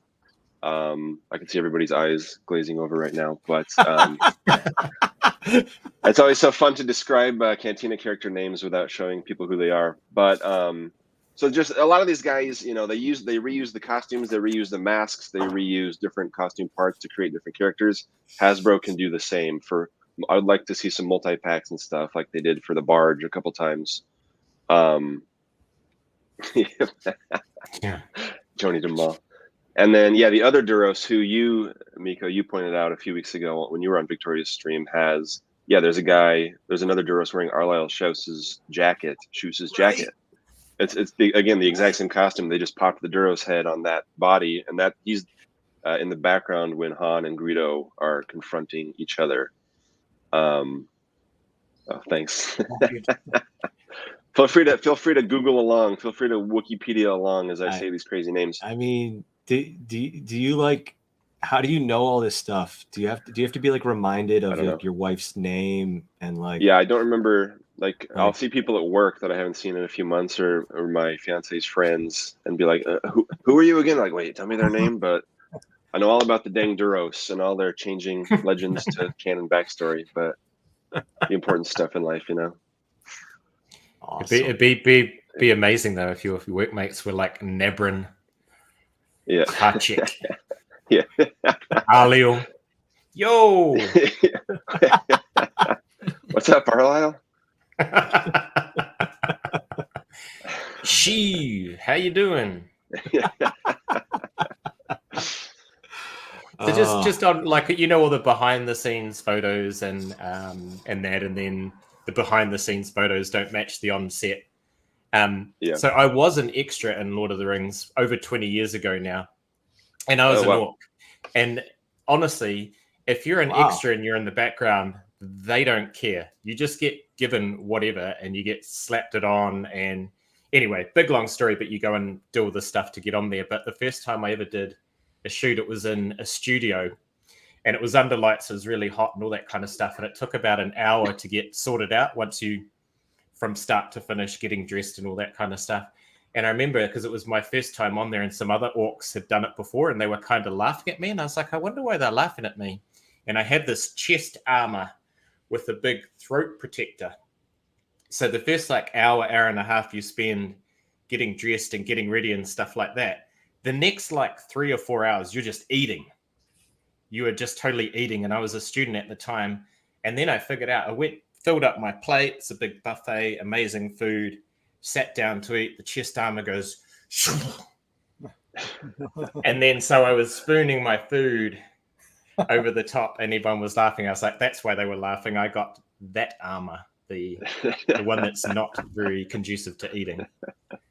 But anyway, but from day to day, they just give you anything. If you're in the background, and I'm sure it was probably the same at Elstree Studios. They probably, this movie is going nowhere. In 45 years' time, nerds are not going to study what that extra wore from that shot to that shot. But guess what, folks? Yeah, we do. Now we can pause it, rewind it, and rewatch it. Awesome. Love it. Brett, what are you drinking over there? Oh, man, I got just for tonight, I got my Guinness in my Alec Guinness glass. Ooh, there it is. Great. I've seen that glass before. Always with the puns. I know that. Yeah, this was not featured in the cups video, by the way. I've got even more cups. At least 100 cups. Love it. Tyler, what are you drinking, man? I'm drinking bourbon and Coke. I got some Death Star ice here. Ooh, I've seen that ad. I saw you were talking about the Death Star earlier. Nudge, nudge, Hasbro. Death Star, please. Ooh, Tyler, do you want a Death Star HasLab? I don't know. Any tears for the Death Star? Real bad. I feel like the price of the Death Star would be so high that it would be like the one of the Ghostbusters Ghostbusters HasLabs where they're like, and a tier is a patch. It's like how $2 grand. Really well. how are they meeting these tiers? I don't know. It'd be worth it. Whatever it is. They need to call it HasLab Death Star and then in brackets Tyler's Dream House. Dream house. Well, according to community Dollhouse. polling, it's the community's dream house, not just mine. So, but we should run some polls again just to see where the community's at, see if things magically change despite being consistent for like 3 years in a row. You never know. Well, why don't we Probably go, not though. why don't we go around with that? So let's say this, right? Let's take OT out of it for right now, right? Because OT just got a little love. All right. What would you choose? What would be your pick? Well, I want to say, what's your pick versus what do you think the community overall would be? Well, let's just go with your pick. Let's go to Brett. What would you choose for the next HasLab? If again, we just gave some OT love. What would be the next one non-OT? Well, I really think they need to hit the prequels for the next HasLab. We've done new media with Mandalorian, Ahsoka / Ghost, and OT. So I am an OT guy, but yeah, if we're gonna go back to a different media, I think definitely prequels / Clone Wars. I would love to see that. I think a lot of fans would. Do you have anything in mind? I love my pinky ring. I'm just going to keep going like this. Well, something I would love, but it's probably not a good idea. Probably wouldn't sell. Would be the I think it's called the Radiant 7. It's that consular ship that's in the opening scene from Phantom Menace. I just love that style, that ship, but I don't think that would be very popular. So probably not a smart choice. So I would probably say maybe like a turbo tank or an ATT, like a really good one, like all the details, all the bells and whistles, because you could build around that. You could put armies around that and battle scenes. So something like that would probably be a good choice. All right, I like it. Yeah. Who wants to go next? Any thoughts, Tyler? Well, what I will say is I strongly, if they're considering doing the Death Star, I think they should do it sooner rather than later, because with inflation, it's just going to become more and more expensive to try to produce that, and it will become more and more difficult for them to offer as much as they could right now 3 years from now for the same price. So I think that they need to, I've seen people say, oh, it would make a great thing for the, A New Hope 50th anniversary. I mean, sure, maybe, but I would strongly recommend not waiting that long. I think that's a terrible idea. But aside from the OT, I would have to agree with Brett. I think it's time to toss the prequel generation a bone. I think they feel really, really, really underrepresented in TVC right now. And so with that in mind, what I see most often from prequel fans is they want a gunship. Now, what I would advocate for is an LAATC gunship, the gunship that can carry this behemoth right here. Are you going to take it off the shelf right now? I am. Wow. Take it off. We need something to carry this into battle, Hasbro. Yeah, that'd be huge. It has been featured in so much different media, going back to Attack of the Clones, the Clone Wars. I think it was in Ahsoka as well, possibly. Anyway, lots of different stuff. It would be huge, and it would be HasLab worthy. I think that prequel fans would go absolutely nuts for that. I think it would fly off the digital shelves, so to speak, and do really, really well. So if I was going to pick something not OT, that's what I would advocate for personally. I think it would do really, really, really well. That's my vote.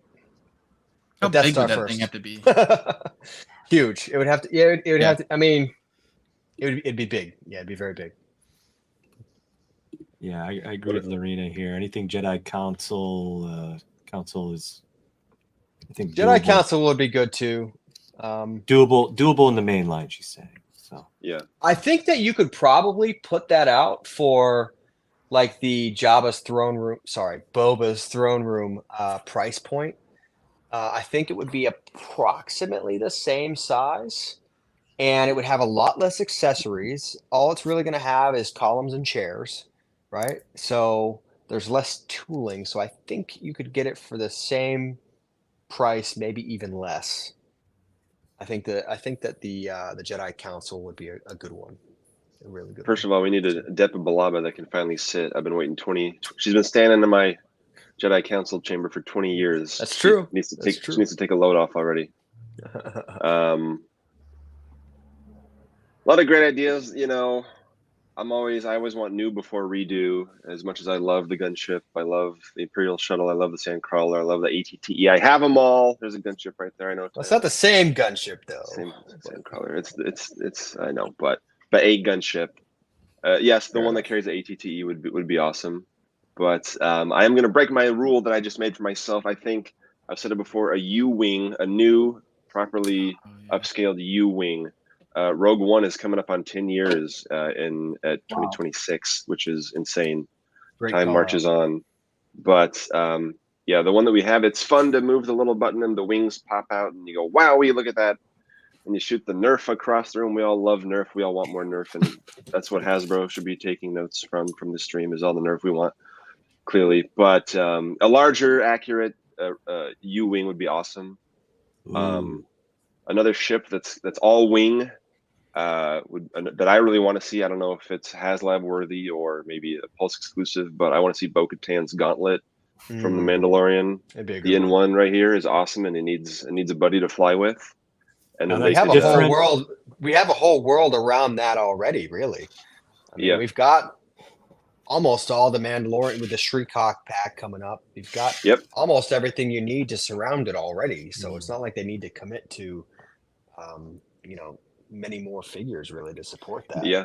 Same with the Death Star. Yeah, that's one benefit of the Death Star too. And now, is that different than the drop ship? There's a few different. There's like 3 different designs. I'm not as big of a ship encyclopedia as I am for characters. I hate to say, but that's a personal failing on my account. But yeah, there are 3. How dare you? 3 different.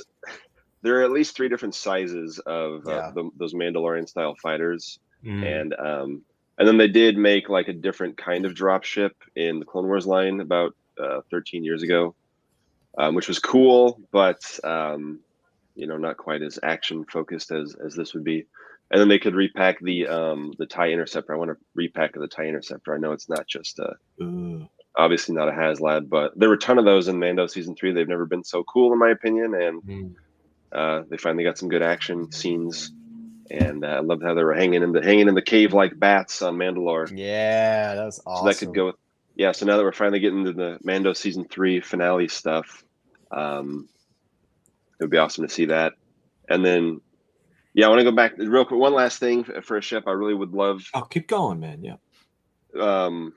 As people have said, the Havoc Marauder, I think, would be a lot of fun to see. It makes sense they didn't do, one animated ship with a crew right into another. So I get that. It was time for an OT thing. It was time for the Cantina for sure. But I've seen a lot of people. I am missing on the Bad Batch in Vintage Collection, and if that's a way to get them into the line somehow, I would be all for that. So and then they could repack who would you get? Them as a... Sorry, so John. what? Who would you get to pilot them? Ballast and yeah. I forgot his name. I had the Elite Squad, of course. Yeah, Ballast and Hauser, the twins. Hauser, yes. And we can get a fully newly tooled, super articulated Gunky, of course. But plus we've got a Captain Rex from the Bad Batch and a Commander Rex from the Bad Batch. Yes. Throwing it back to the Gauntlet real quick, I think there's like 3 different sizes, and one of them is about the size of the Falcon, so it would be reasonable to make that one. Yeah. One of them is absolutely enormous. It would just be way too big, but there is one that's about the size of the Falcon that they could do. Augustin. Yeah, for sure. Sorry, I was refreshing and I was like, is he leaving? How many more did tell you me. back while you were gone, Augustin? like 4 or 5. No, it's things are 26. speeding up. We got to get a little over 700. Yeah. Nice. It's moving and grooving. We're still Where are we? 13,291. Whoo! We're gonna stay Keep on backing, with you keep guys backing. till 11 o'clock, if that's okay. I pushed Mr. Yakface Sure. out to 11. Yeah, no problem. What about you, Mr. Kiwi Man? Ooh. So when Brett was talking about prequels, I was thinking the exact same thing that Tyler was, the LAATC with an ATTE, Yeah, but you I got just don't know how excited. feasible that would be. That thing would be $1,000. My other And you'd fear have of to that make thing. the ATTE out of rubber, because if you drop that thing Yeah. when you're whooshing it around, it's actually going to be whooshing Flex it around. resin, please. PVC. But I think we have had a couple of massive vehicles now in HasLab, and maybe it's time to come down a little bit. So for me, for original trilogy, I'd love to see an all new Y-wing, and I'd love to see it. I'd love to see it done in a way where, sort of what they did with the Sky Striker, which it comes with a whole bunch of decals, so you could buy more than one, encourages multiple purchases, but you could decal it different ways so it represents different ships. Smart. And maybe a whole bunch of different because I'm assuming at this point they're cheap as chips to make those droid domes, so maybe you get a bag of droid domes as well so that you can individualize it. So that would be my prequel trilogy, original trilogy. I'm going to go there, sorry. Yeah, cheers, Luke. I think we need something from the sequel trilogy. Boo, hiss. But I really love and always have loved those troop transports. We saw them in Force Awakens. We saw them in Rise of Skywalker, and they were all also a very similar version was in Book of Boba Fett. And ever since we got just about everything else from that scene from season 2, the tragedy when Boba Fett turns up, I'd love to have a couple of those sitting there with stormtroopers coming out, somewhere for my Sith troopers to go as well. And again, something that maybe is a bit cheaper but would encourage multiple purchases, I think is the next HasLab. Go a bit cheaper, but try and just shift tons of units. That's my... Those are the same, Yep. the ones on Tython you're talking about, right? Yeah. They're very similar. They're not. I don't think they're exactly the same, but they're very similar. No, but they're close. Yeah. That's what I thought. I would buy a couple of those in a heartbeat, man. 100%. Yeah, those because are I think just- what's those the ones where Cantina, like honestly, the Canteen has been my dream HasLab, just in terms of like for a shelf display and for the number of characters it interacts with. And I think that was one of the successes of the Barge as well, and to a certain extent the Ghost. But some of those bigger ships where there's only 3 or 4 or 5 characters that interact with, to me, is not as exciting. It's like, oh, that's going to take up a lot of space, but it's not really going to do much for my figures. So, yeah. I love this idea from Agatha here, the Yavin hangar. Yeah. Crosses, right? Many medias, Rogue One. It's there as well, right? It's interesting. There's also I think I've seen this with some of the 6-inch and 6-inch scales where they show like the interior of a ship, like the Millennium Falcon, scaled properly with electronics and LEDs. But I don't it's like know if just the cockpit, right? The whole or the inside, cockpit like and the inside, to the the table and whatnot.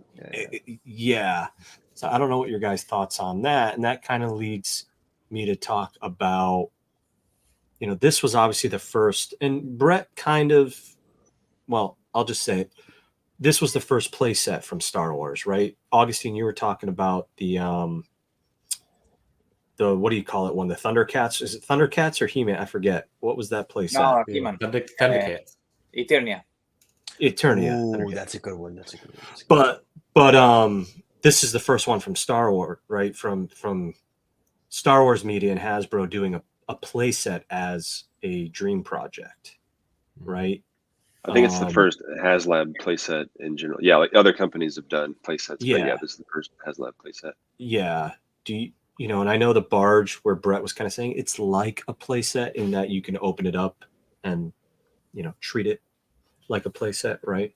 Do you think that, guys? Do you think that had anything to do with it not being as desired or as taking off as much as like a vehicle that can really just stand alone? I'll go to Agustin on that one. We'll start with him. Do you think that had an effect on this?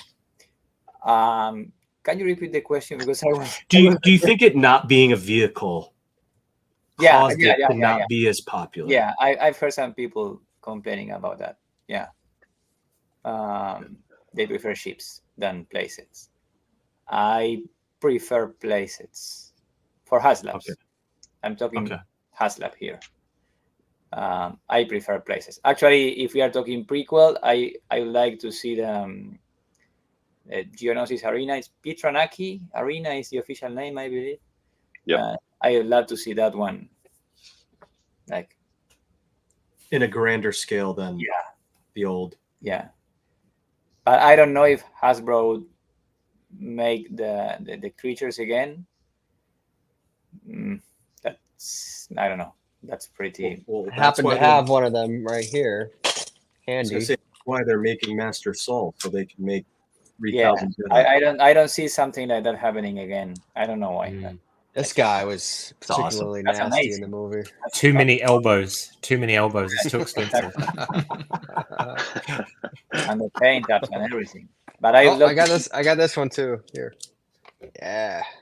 Yeah. I don't know if you guys ever played the Bounty Hunter video game, but these guys would sneak up on you in the jungle and just wreck your life, and you'd be like, "Oh my god, that scared the crap out of me." But, did they not in the game? Did they not just rip your T-shirt at the midriff? Oh, now they ripped a little more than that, unfortunately. But next year, yes, thank you. Lucky she did all those ab crunches. Indeed. What about you? Who haven't we gone to yet? What do you think, Brett? What do you think about the whole playset? Because I think vehicles, right? And some of my friends have mentioned this. Like a vehicle can stand alone.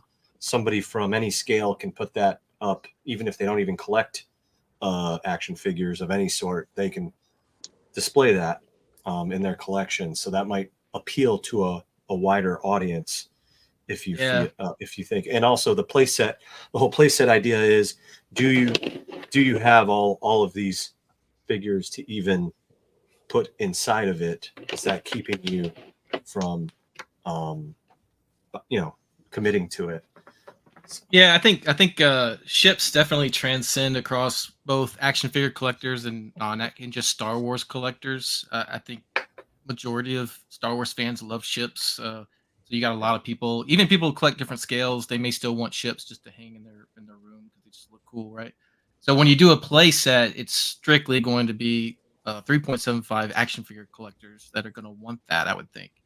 And as far as the aliens, the Cantina aliens from A New Hope, what I've been trying to tell people is that this bar would any action figures would look amazing in this bar. You could use any characters. You could have a bunch of just stormtroopers hanging out at a bar, right? And not even just A New Hope era. You could, we saw the Mandalorian and other stuff where they've used it. So correct. Good point. I think it's just going to be a fantastic diorama for any action figures, really. Even if you don't have the original Cantina aliens. So. Yeah.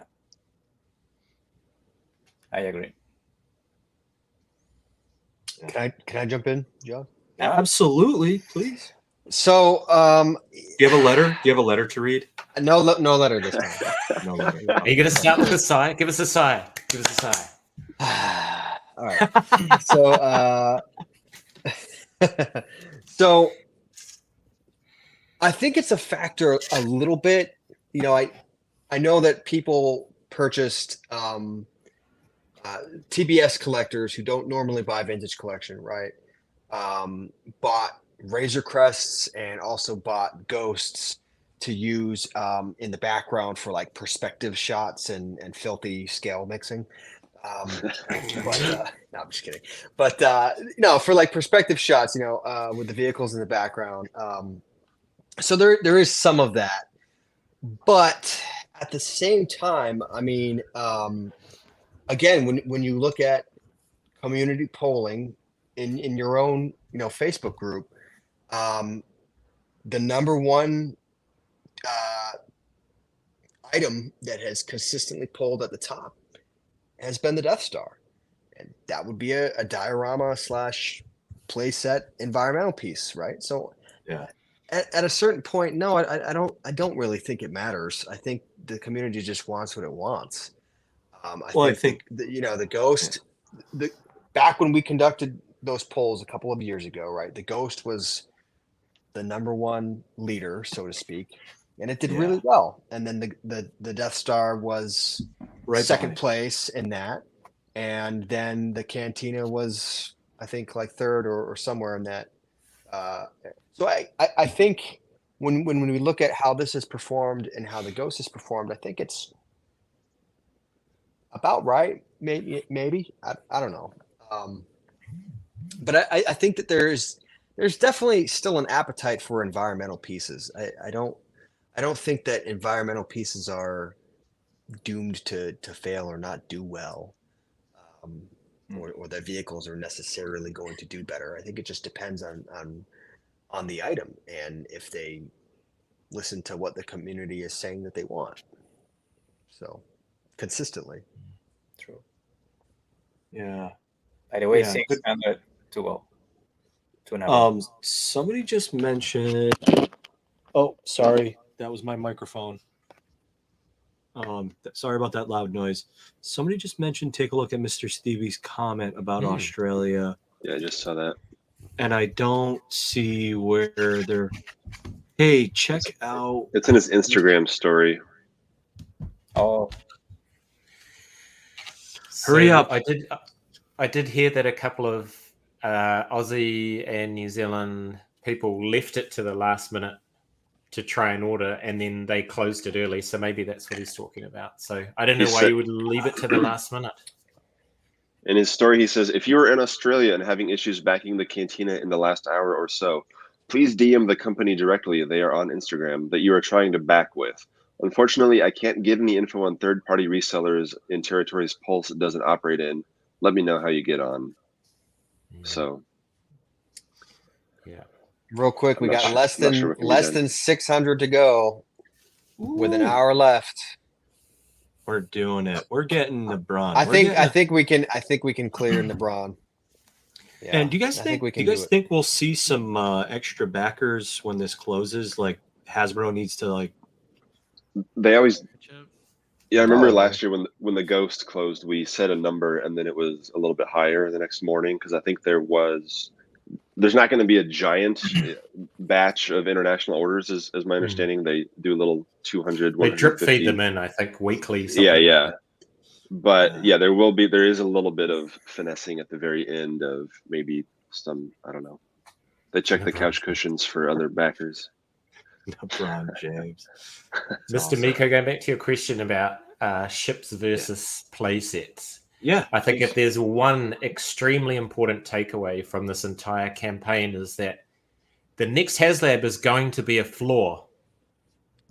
That's all it is, folks. That's all we're getting. We're getting a floor. Death Star's got to have floors, or else you fall down into the core, right? I mean, that's right. Yeah. So it just didn't have a floor, but in all seriousness, I think the campaign just got off to a wonky start.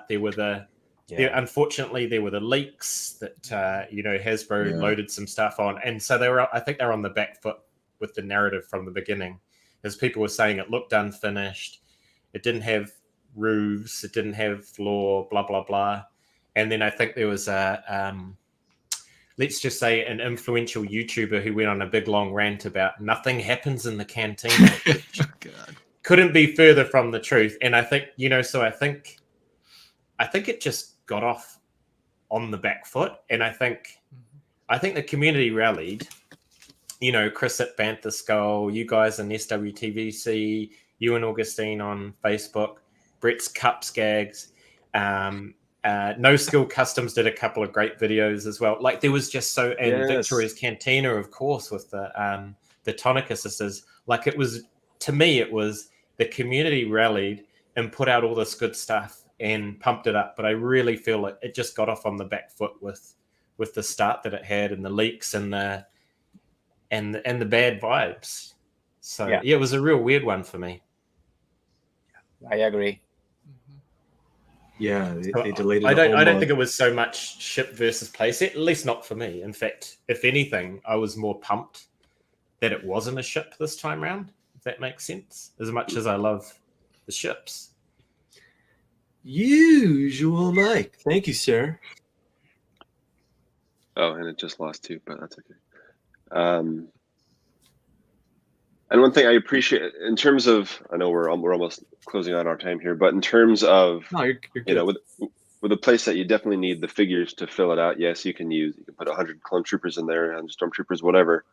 But we've seen, Hasbro release a playset or a vehicle or HasLab, and then they release like 95% of the figures we need to go with it. But then there's those, they do great work filling it out. And we've done posts, I've done posts on SWTVC of, yes, they're still putting out figures for the barge and Jabba's Palace and the Ghost, but there are still some glaring omissions from some of these things. Like we need figures from the Navarro Cantina playset. We need figures to, finish up some of the Razor Crest scenes, things like that. So there are still plenty of stories they need to finish. So I don't know, maybe there was some trepidation there of, I appreciated that this time, there have only been 2 Cantina figures in all of TVC 2.0.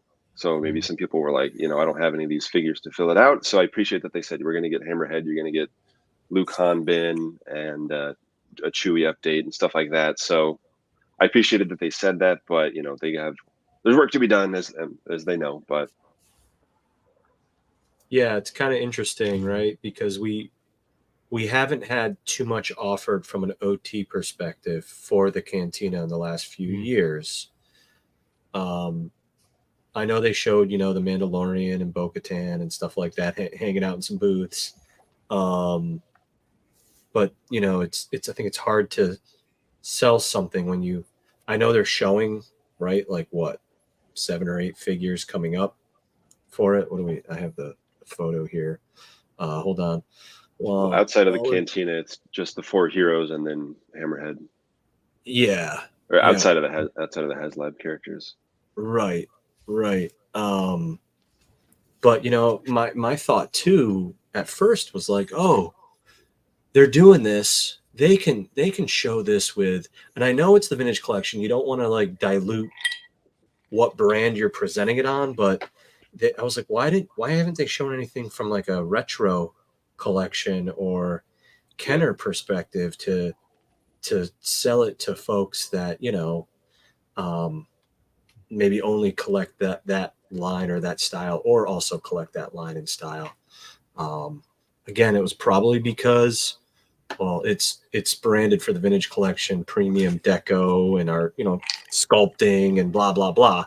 So why should we show different lines with this? But I thought they were choosing things like the throne and the Cantina for those reasons, because it goes across both lines. Yeah, and as Toys of the Way mentioned, Steve Evans showed his Kenner collection in the Cantina, and we know that he likes to display it together. But yeah, I agree. They still waited a while though. Yeah, and they haven't done any of the Cantina characters in their retro collection, other than the mains, but they haven't done Snaggletooth, Hammerhead, Greedo, or Walrus Man yet. So yeah, I agree. That could be another avenue to get more people. Hey, retro fans, if you're not interested in TVC per se, here's a great place you can display those figures too. Yeah. 1 hour to go. Hey, let me ask this, Mr. Kiwi Man, do you want to hang out with us a little longer? Yeah, if that's okay with you, I'm happy to. Cool. All right, cool. Because I jumped on earlier. Sorry. We're gonna keep the man from the future on, but I just want to say, Brett. Yeah, hey, you know what's crazy is we had 2 Bretts on the stream today, Back to back. Let me say, and one was with 1 T, and the other was with 2 T's, and we have T's 2 better, man. Jasons on the stream, And 2 Johns, one with a Y added, but and only then one mustache. and then we got 2 Johns. And if I went like this for the rest of the stream, I'd only I have. covered this. You couldn't tell. At least we both have the H in our names. I couldn't deal with it. That's right. We're not those fake Johns. We got the full John experience here. Awesome. Well, hey, it's Brett, Tyler, John. Great having you guys on. Thank you, guys. Any closing thoughts for having from us. you guys? Why don't we go around? Brett, closing thought. Man, we got to at least get Nabron. 4 arms are better than 2. I want to see that sculpt get done. So really hoping he's a cool looking alien. I'm really hoping we get him. I'm excited that it backed. I'm excited we at least got Greedo. We know we're getting Greedo, so that's great. So, but let's get Nabron. That would be awesome. Absolutely. Cool, man. Have one Great for having you Nabron. on. Yeah, We're appreciate it. almost thanks for there. having me on. Almost 500 more to go. To Nabron. Tyler, closing thoughts. All right, I got 3 things. Number Yes. 1, I saw a couple minutes ago you were at 408 people watching. That's awesome. That's freaking awesome. But I Subscribe. don't see 408 likes down there. So thank you guys got to go hit that thumb button down there and help my boy John Miko out and Agustin. All right, so hit that thumb button. Number 1. Number 2. This thing is really accelerating. I think that I really think we're gonna hit 14K. I really do. Fingers crossed. And then the third thing, dearest Hasbro, please make the Death Star. Thank you. That's all I gotta say Right. about And, that. and more all new tooling, please. 20 plus Yes, all new tools. Yes, Come on. yes. We need more new figures, more new right. sculpts annually. All right, to you, Mustache. Thanks, Tyler. Yes, Mr. Mustache. Yes.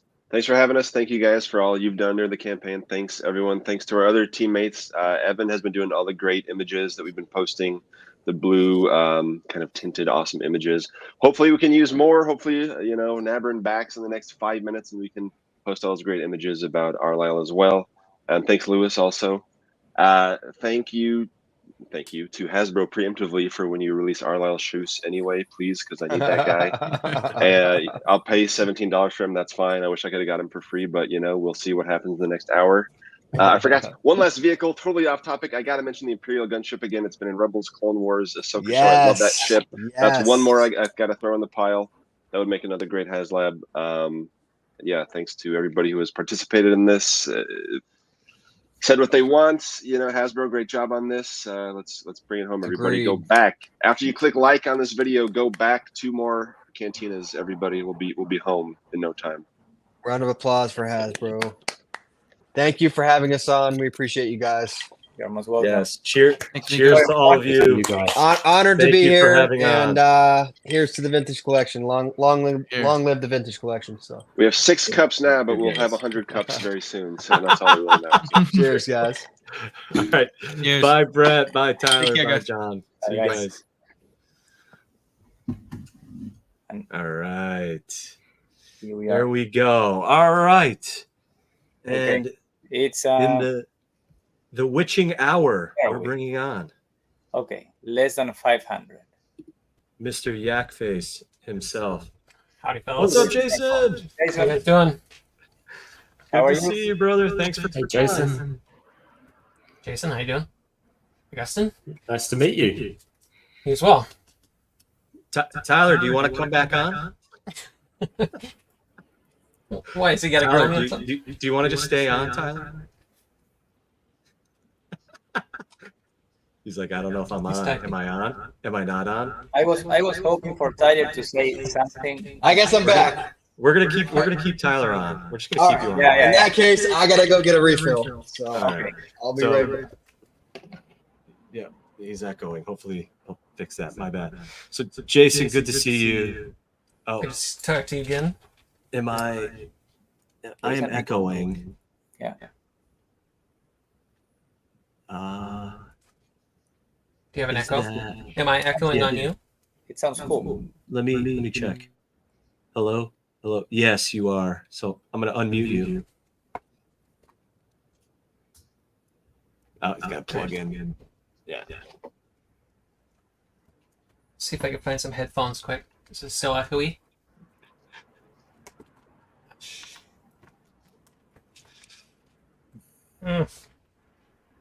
Hang on. Mute me again. I'll be right back. All right. Yeah. Take your time. Mr. Cliff is on here. Mr. Lando Griffin himself here. I really wish they'd swap our Leal with Greedo. Greedo should have been made anyway in the main line. I know. We put a little. Can we put a little switcheroo there? It's going to be such a teaser if we don't get Aliel. He looks so cool. Yeah, We and need that like Wolfman. Like we've mentioned, that outfit was used for Duros. Multiple characters in the Cantina. So, kind of follows that Hasbro formula of, well, if it's something we can leverage and reuse, why don't it makes sense to let's bring it out. So good thought there, Cliff. Hope all is well. I know he's been on a little vacation with his fam. All right, let's just see some other comments we have here. This thing on? You guys hear me? Yep, I can hear you good. Jason's just All right, going to I'm reloaded. reloaded. Right. 5 cantinas each. Let's do it. 5 more each. Yeah, let's do it. I feel like I should go and get a drink too. It's after 3 o'clock now, so I think that's okay. So I can join in you guys in a second. Absolutely. I gotta check my my Moscow Mule here. I'm gonna have to add a little more ginger beer to it. Tyler, what was the number you just said? 40 something you saw? Over 400? We got 335 to go, if I'm doing my math right. I just mean on the people on the watching the stream. The high was 408 that I saw. Oh, that's amazing. That's amazing. Yeah, it was awesome, man. Super cool. All right. And that was before Jason came on, so now it's going to shoot up to like 600 or something. Somebody tweet it out. Jason's on now. Come on. Jason's on. Quick. All right, what do we got here? Let's do a little refresh. 13577. I think it's safe to say We got 40 minutes to go. Mr. Leeds is in the bag, dude. Or 50 minutes. 50 minutes. 50 minutes. I think he's in the bag. This thing is going really fast now. You think LeBron's in the bag? Yeah, I do. Absolutely. I mean, I'll knock on wood, but Hold on. What? Lorena, are you talking about sour beer? Because I happen to be a sour beer connoisseur. I love the sour beer. I'm a little disappointed I don't have a sour beer here. I went for the harder stuff just because I knew I wasn't going to be able to get up and make more drinks. So you might have to let us know. Or are you making like a whiskey sour or something? I need to. Ooh, yes, she is. Okay. All right. Well, we're gonna have to chat online about sour beers. Love it. As my wife would say, John has too many hobbies. You can never have enough hobbies. You should tell her. Well, I could consolidate my hobbies and just spend more. This is true, and this is where I bring Jason on to we remind them that it could be a lot worse, right? Yes, you could be buying. Can you hear me? Hey, what's up? Can you hear me? I can hear you. Can you hear Okay, us? good. All right. I'm not echoey. Nope, you're good. Okay, cool. We were just mentioning that we might have too many hobbies sometimes, and I know you've reminded me in the past that like this is a hobby that keeps me out of trouble. Yes. From a certain point of view. Right. Yeah, this is when I'm not driving my kids all over God's green earth for their sports. I'm trying to maintain a website and have fun doing it. Yeah, yeah. And speaking of that, right, you have Yak Infinities going on right now. Is that correct? I believe so. Justin, one of the other site employees, is running a Cantina contest right now for Cantina patrons and Denzians of the sort. So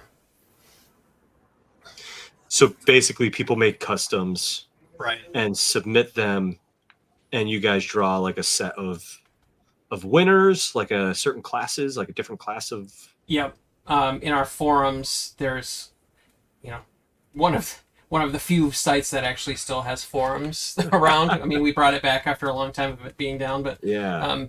we do different customizing contests, and Justin does his photo novel series where he has his overarching story that he's been telling for years, and he's still doing that through the site. So.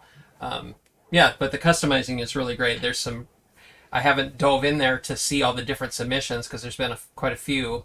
But yeah, just some of the fantastic work that's possible now with 3D printing and even just standard sculpting and stuff. It's just it'll be easy to fill out the Cantina if you have that sort of talent and ability to do that sort of thing.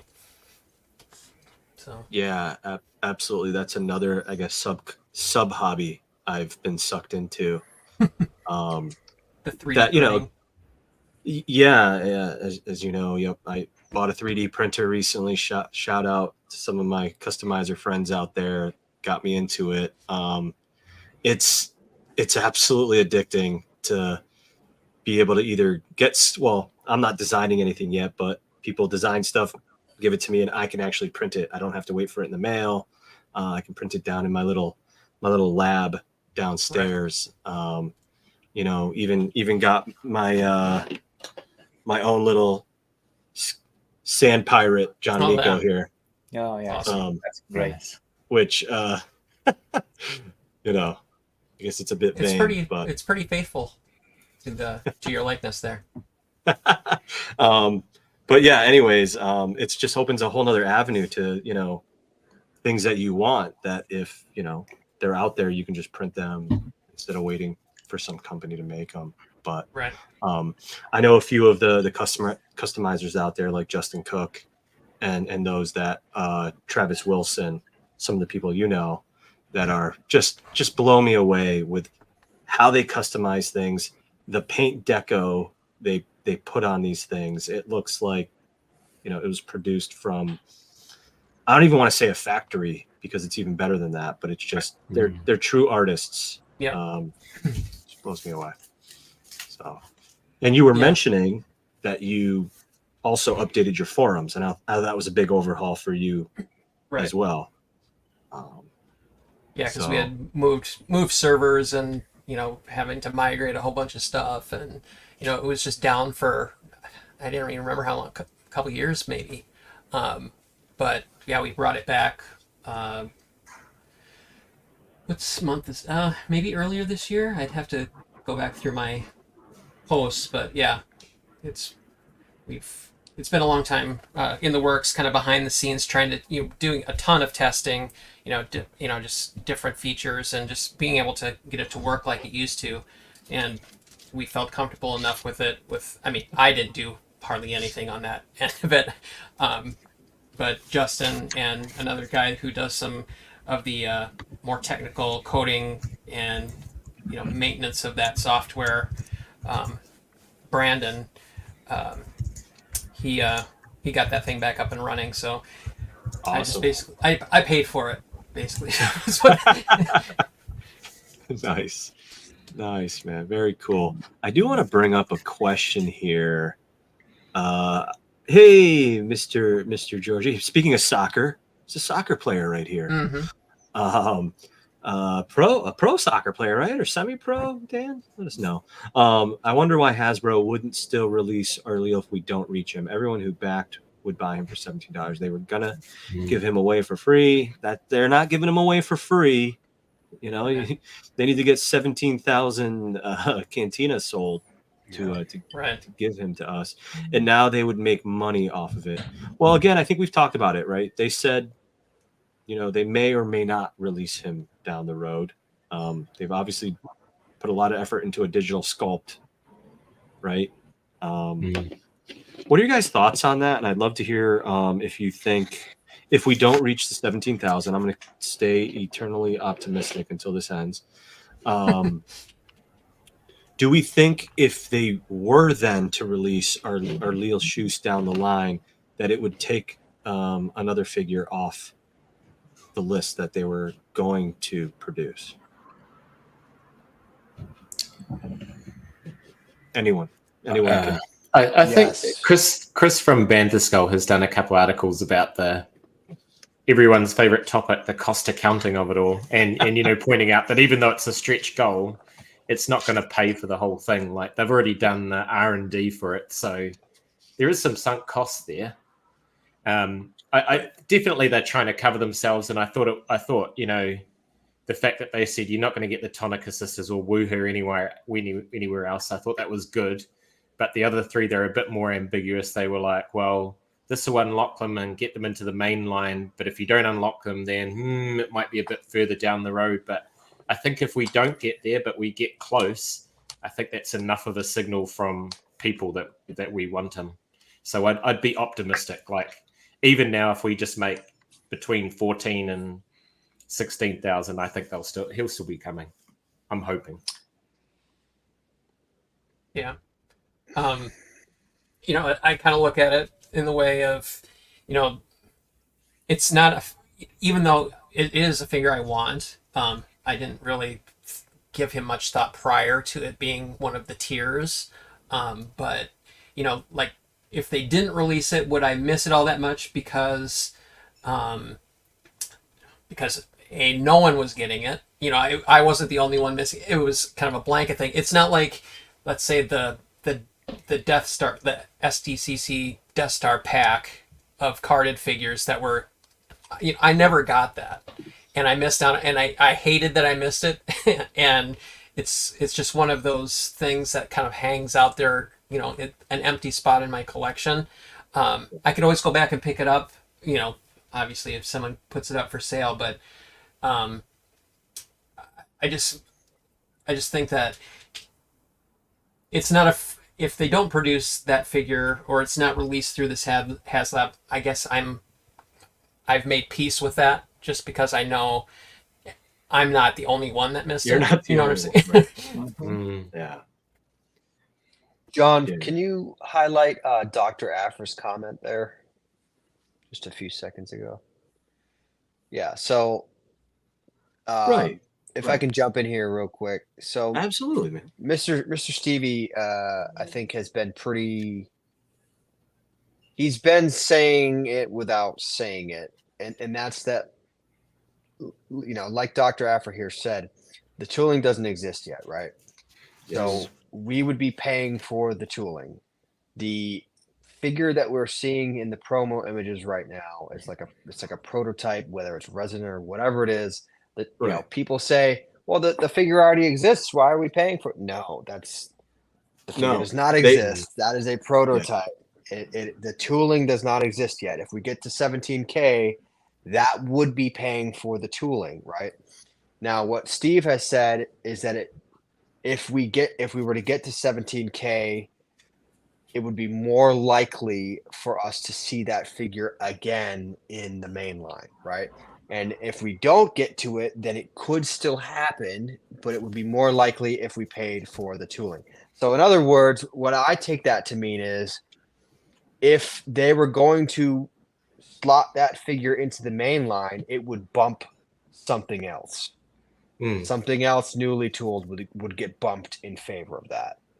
So yeah, I think the community kind of has to decide whether that's what they want to prioritize, and if it is, that's fine. But we got to communicate about that, right? So, in the positive of looking at it too, you're bumping a newly tooled figure for maybe another newly tooled figure. So it's like it's a wash, sure, right, in a way. But it's what potential figure could that be bumping? We just, there's Thanks, no way to Chris. really know that. I think I agree with you. I agree with you all, and I agree. But I'm just saying the design work's been done. And could you please, John? Could you please highlight? Yeah, Chris Reef's on there, and also Daniel Falconer, a buddy of mine. He's also in the industry as well, so he also knows what he's talking about.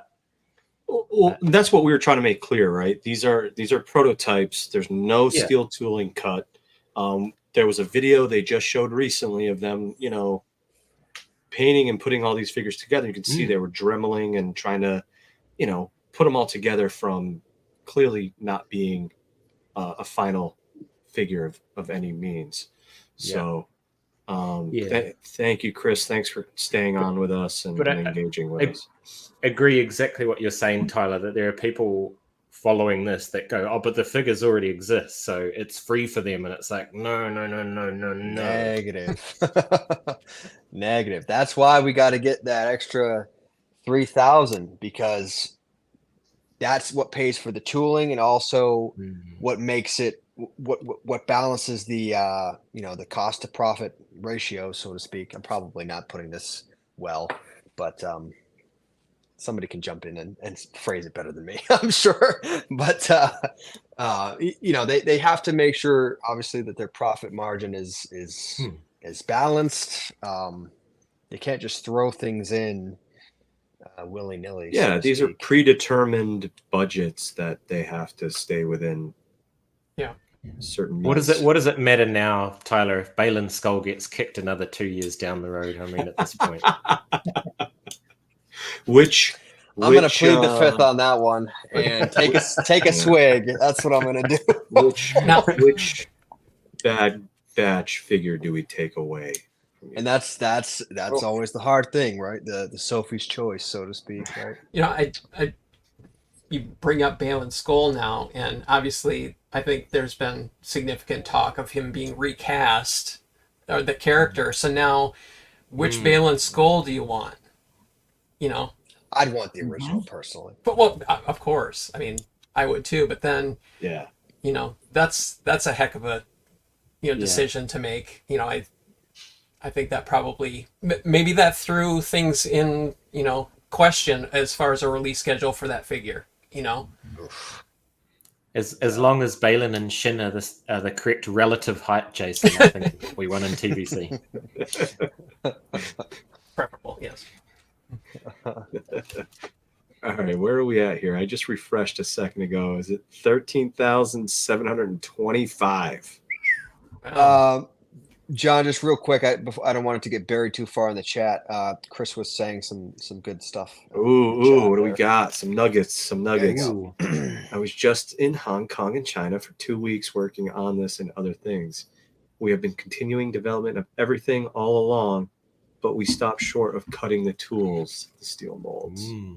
Right, and like all that goes toward, you get everything kind of set so you could really jump in and start the production as soon as possible, to make these schedules, to fit in these production windows.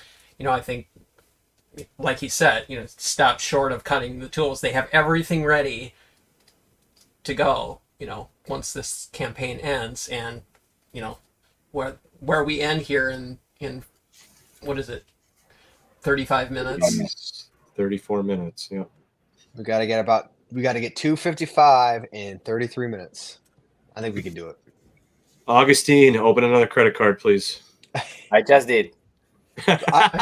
We need 3,225, don't we? Yeah, that's true. Oh yes, right. Of course. I wanna make mine some Tyler's words. The Cantina is not gonna be cheaper. Yeah, right. That's right. It'll never be cheaper. It is now or never.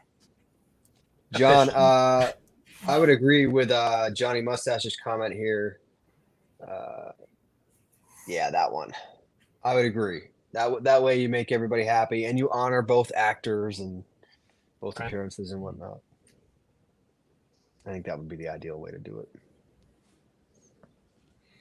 Chris, I just want to say thank you for your insight and for commenting. Thanks, Chris. It's awesome that you're here. So cheers to And you and for all the your cantina. amazing, your amazing work on this. So cool. So awesome. Absolutely. Truly Cheers. amazing. Cheers to that. What are you drinking, Mr. Kiwi Man? This is an IPA Mm-hmm. called Garagista. Ooh. Telling you, It's we're very loving all tasty. those New Zealand and Australian hops out here. Yeah, it's weird, eh? Hops cannot be grown that many places around the world, but thankfully we have them here. So. What's typically on tap down in the Shire? Down the show. Oh, look. Beer. People have gone nuts for hazies. So hazy IPAs are everywhere at the moment, but you can get everything. Okay. You can get those sour beers that Miko talks of as well. All sorts. Well, So many microbreweries. Where I live in New England and where Tyler's from originally, is kind of like the New England IPA craze, right? Yeah. So breweries like Treehouse out in the central part of Massachusetts, and then there's another brewery up in Vermont called Hill Farmstead. They're like renowned for their IPAs. So nice. hazy blah. Lorraine, I love sours, but I'm gonna tell you, when you get a really good hazy IPA on a nice warm day, it's really good, really refreshing. What do we got here? I prefer a good Thanks, lager Chris. myself, but that's just me. Lagers are making I a love comeback. that. I love the cantina. Thanks, Chris, and thank you for not giving it a floor. I'm very grateful for that. It's perfect. It is honestly perfect the way it is. It is, though. It really is. So perfect. Yep. Did you guys pack the base one or the deluxe one? I went deluxe. Yeah. I went 205. 205. We can do it. We can do it. I did. What about you? What about you, Jason? One deluxe and one base. Yeah, same here. What do you guys I think? went- Go ahead. Sorry. Go ahead, Mr. Kiwi Man.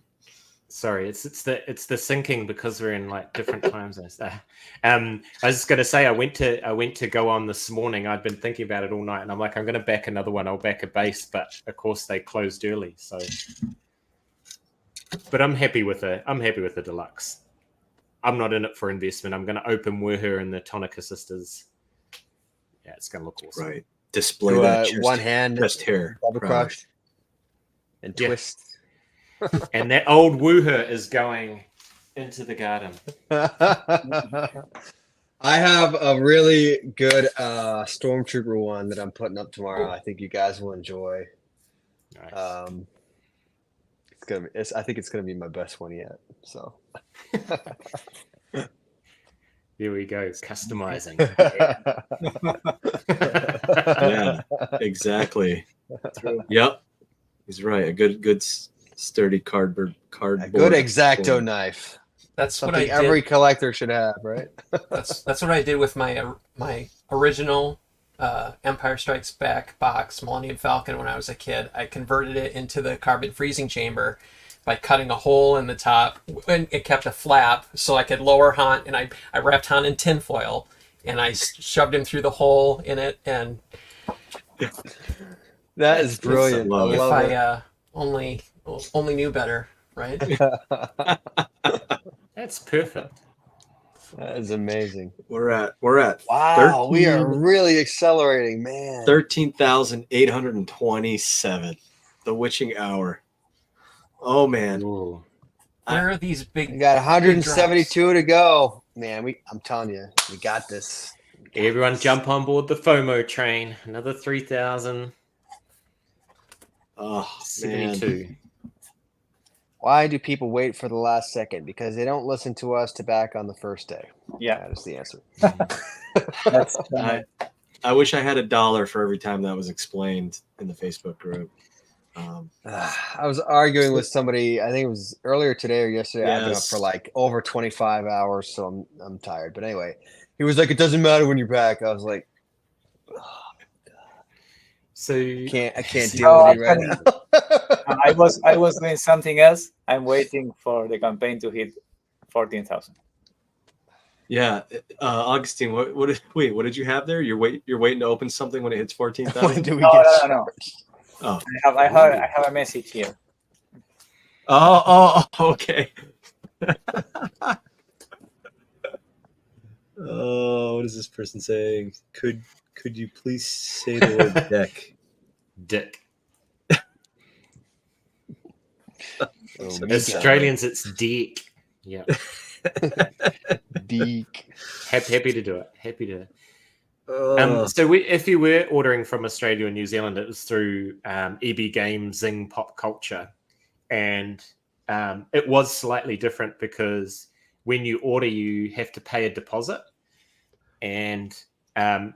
but so like the wow. Ghost, I paid a deposit, and so I don't have to pay the rest until the thing turns up, which is pretty good. But one thing I noticed is I think they made a mistake at the start of the Cantina campaign because it took a couple of days for it to appear. The base Right, it offering took a was few days. $849 with a $50 deposit. That's all. And the deluxe was $1,049 with a $200 deposit. But when I was looking the other day, they wanted then $300 deposit for the base and $400 for the deluxe. So they must have all of a sudden realized, hey, we're only asking people for $50 to lay down on an item that's going to cost $850. This is not right. So, but yes, it does work out. Like you're effectively, the store is taking the risk for you, which is kind of cool. So that was $1,050 American dollars. I still got to get tickets to Celebration if New Zealand dollars. New Zealand dollars. New Zealand dollars. What does that convert to, do you know? Great question. I'm going to use my Google converter and come back to you. Okay. I just ask Siri. I like to ask Siri sometimes. Hey, Siri, what time is it in Auckland, New Zealand? She'll tell me. It's 3:33 p.m. in It's Auckland. 3:33 p.m. Whoa. All right, what we got? We got to do another refresh. 120 to go. Whoo! That's nothing, man. And we'll get that in 10 minutes. Yeah, so someone was joking around earlier that I forgot if they said Nebron or Leal instead of a Ponkrell. I guess they were thinking a Ponkrell was coming. Speaking of four-armed characters, does this open the technological avenue for them to experiment with other four-armed creatures? Can I just comment on this real quick? Because I know there's some people that are super big mad that a animated character won last year. I forget he won. I know he was in the finals. So there have been 4 so far, and only 1 out of 4 times has a cartoon collector or a cartoon character won. But somehow, for some reason, that's the one everybody latches onto. But I will just say this: if Hasbro ends up making Ponkrell, all you Clone Wars and prequels fans out there, you better buy 10 of them. You better grab your friends, and they better buy 10 of them. Because if we tell Hasbro to make this figure and it doesn't sell, I'm going to be mad, all right? Don't make me look bad. If they make what we tell them to make, you go out and buy it, and you go out and buy it full price, no matter what it costs. No, I'm just kidding. Within reason, okay? We're within 100. Oh, baby. 100. Woo! Yes. Wow. Hey, I will certainly buy a few Ponkrells. I would say this as just a fan of sculpting and art and just figures. I mean, why would I not want to buy one of something even if I don't, obsess over the character? It would make a pretty cool figure, honestly, with all his articulation and stuff. But I'm just saying, if we conduct a big community polling like this and we tell them, hey, this is something we want, and then it doesn't sell, Do you think they're going to continue to listen to us anymore? I don't think so. I think they're going to be like, these guys don't buy what we tell them, what they tell us they want. So it's important to make sure that stuff sells well when you say you want it. So just saying. Keep it on the ground. High ground. Yeah. Might as well. In for a penny, in for a pound. You should. Yeah. Yeah. Yes. He's asking that Yes. knowing that no one here is going to go, Yes. no, don't do that. That's Yeah. that's financially silly. All in favor? Do it. Do it now.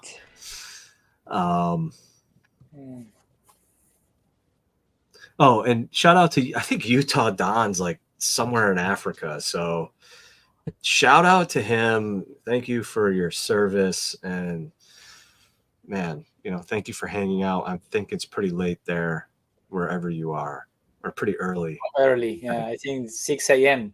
or something where he's right now. All right, so we got 60 to go. This reminds me of like the student who's like jamming out that 17-page paper, like trying to meet the deadline before 11:59 and submit it to the professor right now. Wow. Cutting it close, guys. Jesus. 23 Good minutes. Lord. 60 Give me more anxiety. to Let me check my emails. I'm the procrastinators. Holy cow, it's going to be close, man. Jeez. Sure, like one of 54 those- 54 to go. Yeah, sure. Like some of those backer dumps about now. Yeah. go. Really. Love to know how unproductive I've been these last No 32 days with this campaign. I'm so unproductive during HasLabs, like work-wise. Can't think about anything else. It's terrible. Good for HasLab, bad for me. Yep. Have to charge your phone more often because you're just like. Right. I do want to. I want to bring up, Jason, your all of the graphics you were doing for the campaign were just perfect. So I want to bring up some of that. Let me just find where you started. Yeah, you were very unproductive. You were productive here, but not, I don't know about being unproductive for any of your work assignments. We won't talk about that. No, it's good. 22 minutes left. Or 20 minutes left, excuse me. All right. We got to get 24 backers in 20 minutes. We got this. We got this. All right. Let's see if this shows up okay. All right. Loving this font. I think some people found this font, and I'm like, what is this Yeah, font? I had a couple people asking me what font it was. It's very like 70s groovy. It's trying to think. It's called. Can I think of it right now? I usually have every font that I use memorized, but it's kind of like a Planet of the Apes font. Oh, yeah. We're 10 away almost. We only need 11. 10 away. to go. 10 away. Oh my God. Okay, let's just. We're gonna come back to you. We're gonna come back to you. Oh my God. Share screen. Hurry up. Wow. This is wild. Oh, people are going crazy. 11 away, folks, from LeBron. Again, as much as it's a figure that's already been made. Woo! We got it. We got it. Yes. Well done. Right. Well done, guys. Bring on the four-armed weird that drinks from a snorkel. All right, we got 18 minutes to get another 3,000 packers. Can we do it? Augustine, we need to open another credit card. Oh, hold on. Hold on. Hold the phone. Hold the phone. Stop. What? Put it on. Man. Mr. Rife, you owe Oh, Augustine that's a beer. so funny. Oh, that's hilarious. And he said it wasn't. Did he say it wasn't going to make 14? Yep, that's what he said. I forgot he said that. I know he said that earlier. If that says I'm wrong, I owe you a beer. So. That's so funny. Gotta love it. Gotta love Better it. go back to China and get those tools ready, Chris. yeah.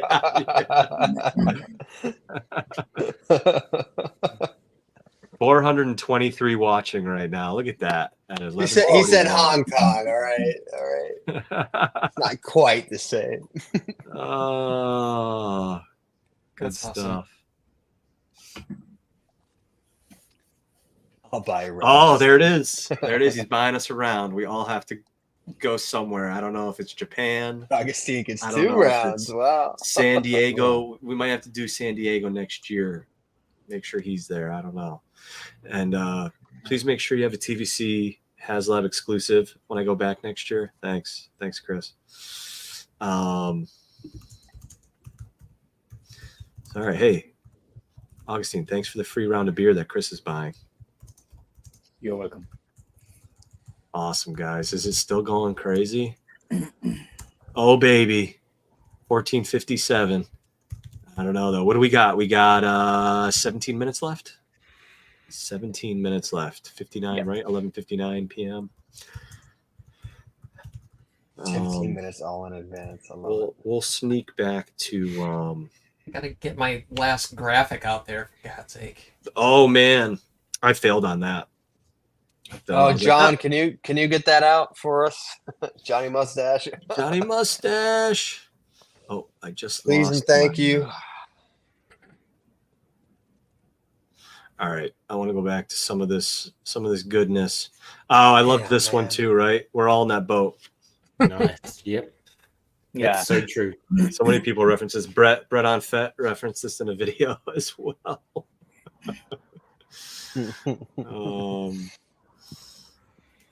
Yeah, just so, dude. This is like what you do for a living, right? I mean, you're Yeah. That's kind of it's one of the main things I enjoy out of collecting is doing this kind of thing on top of that. So, it's just, it's fun. I loved enjoy it. your graphics, laser blasts. Right. Laser Blast had some amazing ones out there, from the Cheers video to Shoes moving his arm to fund the bar. Oh yeah, that was good. That was good. Yeah, just again, I really enjoyed. Oh man, did I go? Yeah, I think the first one, the very first one I did is pinned as the very first post. Okay. Sorry, close your eyes. Yeah, if all one these there. last minute backers nice. could have backed like 4 hours ago, we could have had our Leo. It kills me, man. Every time. Yeah, these were so good, Jay. We do serve your kind. Very good. Very good. I'm already looking into a prosthetic These are awesome. nose, and trying to be a shorter wooher for Halloween. Love it. Look at that. Just That's awesome. There we go. Soon to be in our collections. And I don't know why, but I'm always a sucker for the middle wrist joint on one of the hands. Yeah. He's got it. I don't know why. I love it. Yeah, I don't know. I always think like Jedi should have it. It's a debate I have with Tuna every now. He thinks they should have both arms, both side hinges. But I don't know. I think for them to bring in a lightsaber, they need one of those arms to be flexible, or if I think it helps with holding a blaster or a rifle or anything. I don't know what your guys' thoughts on that, Tyler. I know you're big on articulation. Let me get my Vader here. So, he's headless. Sorry, John. I know you really hate headless things. Forgive me, Johnny Mustache. He really is not a fan. Oh, hold on. I got his helmet here. Let me pop his helmet on. Come on. Does not want to go on. Good Lord. Yeah, this is one of your newer ones too, Jason. This one here. Yeah. Once it shifted to about unlocking the figures, I kind of changed up the theme to have more of a vintage feel, like with the. Yeah. I dug out my my carrying cases and pulled out the stickers and looked at all the name things, and I thought that was fun. Love it. I love it. With this Vader here. Oh, sorry. Go ahead, Jason. Oh no, go ahead. No, go ahead. I can wait. It's all good. Because like the initial kind of my campaign, whatever you want to call it, theme, it was obviously geared around towards the aesthetic of the cantina itself, with the walls and the stripes and the font and stuff. And then, like I said, as it became more, once it unlocked and it became about unlocking these figures, I shifted it more, like I said, to more of the vintage feel with the, like the proof of purchase and the the pops. The pops right. were awesome. Yeah. And so then if you were to close out that window and refresh the screen, because I've added a couple now since this one. So that one's new, and then the our little shoes is new. It shows it's locked still, obviously, but all these are locked. I love these from the Vader case. Yep. Yeah. All right, what do you got for us, Tyler? All right, yeah. So real quick, I've got the Return of the this is the Return of the Jedi one right here. So a lot of time, thanks for blowing me up here. So a lot of times Vader will sort of point his lightsaber at his opponent, right? He does it in A New Hope. He does it in he does it in all three of the original trilogy movies. And to really accomplish that that pose, you've got to have the hinges, with the ability for the wrist to go like that instead of in. Yep. Yeah. All right. Up, down versus side to side. Yeah. So that's what I would be in favor of on Jedi. Okay. Jedi and Sith characters anyway. Well, I retract my want there. So thank you. But for troopers, it makes sense for them to have one hand that can go up and down, and then the other hand in and out. Yeah. Yeah. Hold that Now, down. one thing that drove me absolutely nuts about the old VC45 mold was that those hinges were backwards, and it always drove me nuts because it was like the troopers were all supposed to be left-handed. It was terrible. I don't know. Anyway, thank God we have a new one now. But that's right. Where was Vader's cape? Was it being ironed? It's at the laundromat. I got one here. I've got stuff everywhere here, man. I know it looks all neat here, but I've got this big workbench and it's just figures everywhere. It's a mess. It's terrible. He was in his meditation chamber since he didn't wear it in there. Yeah, exactly. Right. Yeah. All right, let's see what we got. I haven't checked out in a couple minutes. What do we got? Wow. Look at this thing flying. Where were all these guys, 8 hours ago? Wow. Come on, man. Killing me.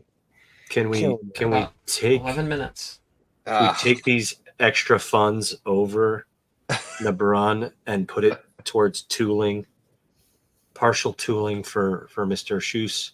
I think we could get at least a head out of that, right? Yeah. Right. We could get the body from some other donor, right?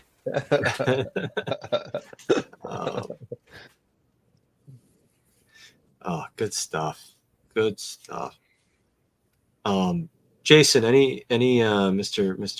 Yakface, any just thoughts overall on the campaign? No, being kind of on this side of it as far as doing social media and doing a site, and you see all of these comments from both sides about what is this too expensive, are the tiers wrong, are we getting screwed out of the time because it's the shorter campaign window. You got to play the card you're dealt.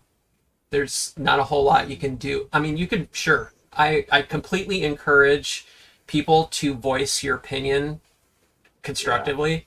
Like, don't just say this sucks and whatever. There's a litany of complaints that you could go through as far as what people have said about this HasLab and the previous ones. Personally, I enjoy this one quite a bit. It's one of those things that you never really expected to get, as far as having in your collection a large playset like this, and it's probably one of the most intricate ones they could have done, as far as with all of the different pieces in regards to the bar itself, the distillery, and obviously there's a little bit of repetition with all the stools and the chairs and the cups and whatnot. People all got up in arms about how many cups you're getting and all this stuff. It's like, if you're gonna have a bar, you need barware. So yeah, I mean, 100%. I don't think they're making a bunch. I don't think a lot of that money is coming from the production of the barware for this. So I don't include half as much, include twice as much. It doesn't matter to me. I'm buying the playset itself. Right. Well, I think, if I can jump in here real quick, Sure. I think Chris Swansky's article on Bantha Skull the other day really helped break down, the contributing costs in terms of, the value and why the price point is what it is. Fixed and very. I think that there's this perception where people are like, oh, this, diorama playset building, whatever, is $400. And then the figures are just like, I don't know, free inclusions or something, or the figures only cost $5 to produce or whatever. And it's like, no, that is completely way off. The three included figures are a significant contribution to that cost of the package. Price. Yes, because it's a smaller production run and all of that, and that's just lost on some people. So it's really important to get that kind of article out to educate people about like the why of the price point. And so it's, we do our best to try to educate people, but there just was a lot don't of want to good hear info. At the end of the day, still got those people that are like, but I paid $5 for a figure in 1995. Absolutely. And I can print the rest of it for $20 with a 3D printer. It's like, no, you can't. And no, none of that is correct. Right. Yeah. And if you can, great. But some people don't have the means to do those things. And they don't have the time, the ability, the patience, the resources, all of those things. And all of those things, you pay for the service and the convenience, I guess, of it. Yeah. And the quality. There was a really good No Skill Customs did a really good breakdown, and he used Hole in the Ground Productions, because Hole in the Ground Productions does amazing quality stuff. When you add up all the bits that you need for the bar, it's Well, I mean, and how much was that? Like $500 or something? It was for the full thing. I want to say it was $800 or $900, and then shipping, painting, tape, sanding, all that. Oh my God, it was well over $1,000 by the time I was done with it. So and he's like the high end, and there's other 3D printers that sell stuff on eBay, but the quality is just, you can see the print, and that, like, people don't get the difference between I've got a 3D printer at home and I can make something versus what Hasbro is making. Is just, there's no comparison. Yeah, good luck. I mean, don't get me wrong. Some people make some really great stuff, and like I said, Hole in the Ground, like you said, Hole in the Ground makes some really great stuff. But but at the end of the day, Hasbro, nobody does it like Hasbro, right? So absolutely, yeah. I think just going back to it, people don't want to accept, that it's no longer 2006 or 7 anymore, and these are just toys, and 3 paint apps. And it's a different manufacturing industry with labor, and I mean all of that stuff goes into it. And then a shrinking customer base potentially. So how do they grow that customer base? That is probably I think I've read some stuff. Correct me if I'm wrong. That action figure industry is it's becoming more and more niche. Chris's comment is so on point. Oh Yeah. Every time. Yes. I'm so proud of him being awake. I'm proud of you. Proud of myself for being awake. He was complaining to me earlier that he was hurting. He might have been just, little food coma from dinner. I worked overnight last night and worked all day today too, and I was supposed to take a nap sometime in the afternoon, but I spent 4 hours boiling and popping night trooper pieces around to make unique troopers. So the nap didn't happen. It took a lot longer than I thought it was going to. So did you have 25 sets, Tyler, arrive? I have 31. 31. I'm getting another 2 from Mr. Miko here. So that'll make 33. I'm going to get 35 total. Wow. Well, my 2 will be here tomorrow, I think. Amazing. That's a lot of Enochs. It is a lot of Enochs, yes. Yes, it is. A whole platoon of Ewoks. Enochs. I'm tired. 3 minutes to go. This is it.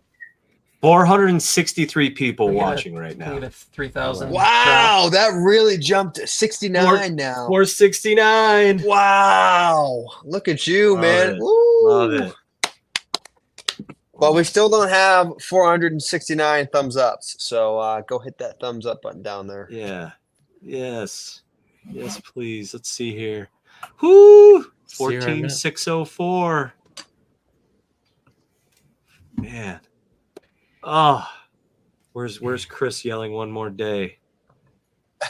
He's definitely saying that in the comments. He said it earlier.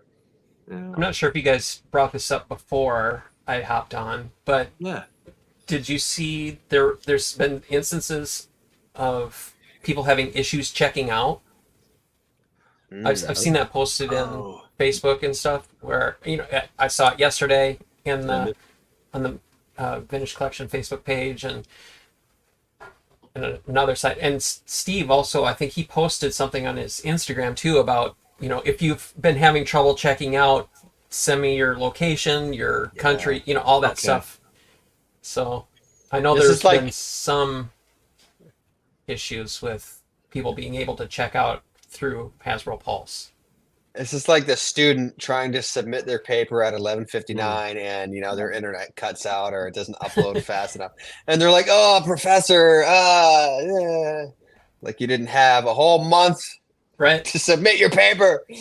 Come on." Yeah, we did speak to it earlier, Jason. I didn't know if that was just to do with Australia and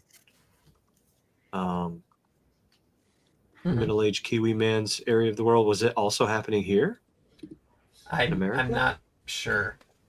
Okay. I saw something on the UK TVC site that somebody tried to buy one at the last minute, was having trouble, but it sorted itself out in a few minutes or something.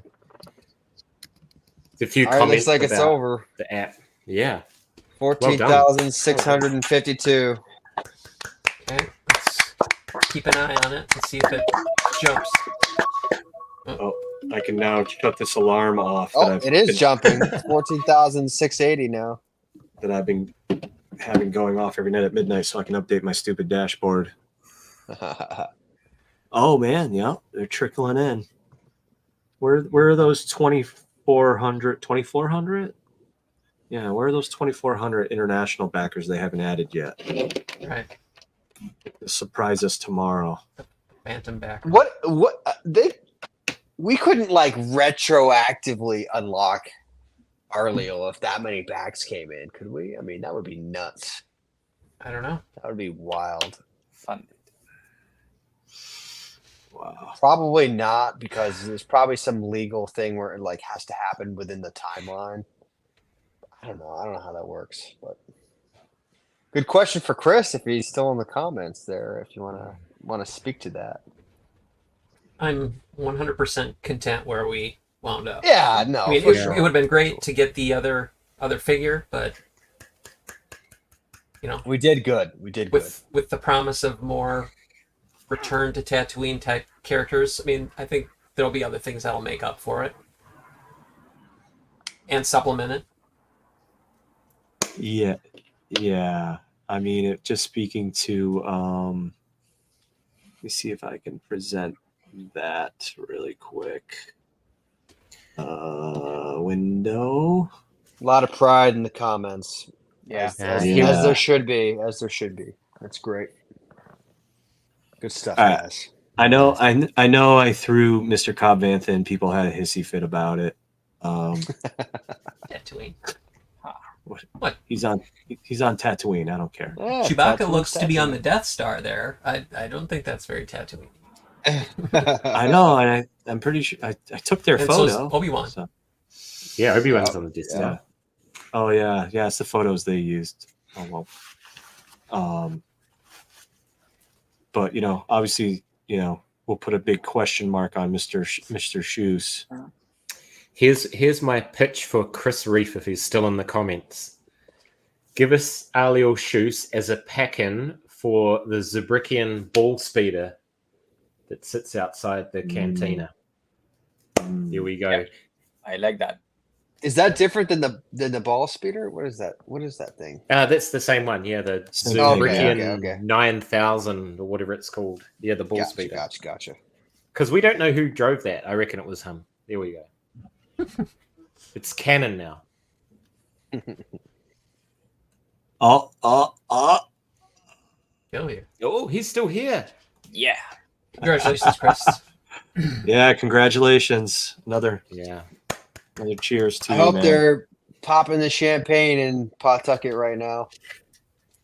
And also Paris, because Emily's in Paris. So Nice. I imagine too that this was probably a little more stressful this go around with the the changes that went on the backside of Hasbro with people being let go or shifting into different roles and whatnot. So some of their responsibilities regarding this project may have changed, or there may have been more pressure for something like this to succeed. I don't know, but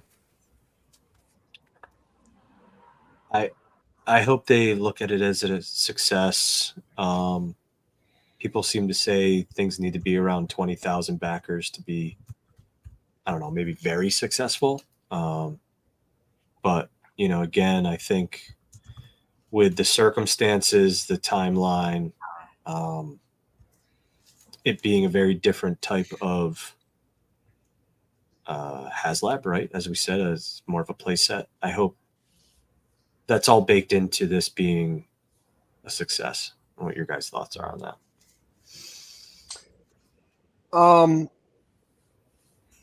I think that obviously, ideally, we'd like to smash all the tiers and exceed them by a mile, and make TVC look like the greatest line around. And obviously, we always want to break the record, right? But I would agree with Brett. At the end of the day, we backed the HasLab, and anything on top of that is just a nice bonus. It's gravy, right? So I think 2 out of 3 tiers is still a pretty strong showing, and hopefully that gives Hasbro the comfort or the motivation to make the Death Star. So. Confidence. That's the word I was looking for. Confidence. If you look at this one a little bit differently, again, I think this one probably lent itself more for repeat purchases. So I think fewer people bought more of the actual item than compared to other HasLabs, just because of, you want to be have the deluxe Oh, version, you want to have the base version, you want to have an cards opener for the loose. cards. Yeah. So this number is considerably smaller as far as the number of actual customers that we've had with the previous ones. So makes it even more unique in a way. Mm-hmm. Yeah, I agree with that. I definitely think there's maybe like the barge in some ways. It seemed like some people with the barge were buying multiples of the barge. I don't know, just to get it funded more or less. But considering it's been 6 years and there were only 8,800 made, it's hard to believe that there are still even sealed ones out there anymore. And, I still see sales for sealed ones, and I'm like, wow, how many sealed ones are really left? Like, that's crazy. Mine is sealed. Wow. Just for space reasons, Jason? Yeah. And I bought a separate yak face just to have a carded loose a displayable version outside of the box. Yeah. But yeah. Yeah, I still have one sealed. My wife claims it's hers because I was like, can you use your credit card for one? Because I wasn't sure how it all worked. And she's like, we're not opening that. I'm like, well, if something breaks on mine, we're opening it. And then she doesn't want to sell it. She thinks it's her retirement someday to enjoy with some younger man when I'm long and dead and gone. That's what I joke anyway. Oh, jeez. Awesome. Do we have any more backers? Did it back any more? Oh yeah, let me check. Christian. Curious. I think 14,687 is where it looks. That's the final. That's a great result given, like we said before, the slow start to the campaign, the leaks, some of the negative commentary around it, all that kind of stuff. We really pulled through. So I think it's a great number. Yeah, I agree. Chris asked Chris is asking. Well, first I'm going to get a floor, Chris, and then I'm going to... I think this is the cool thing, like... I'll be the last in the world of the YouTubers to get it. So, but I'll do a display. I'm going to do it as the Elstree footprint to begin with. I've been eyeing up a special display cabinet just for it.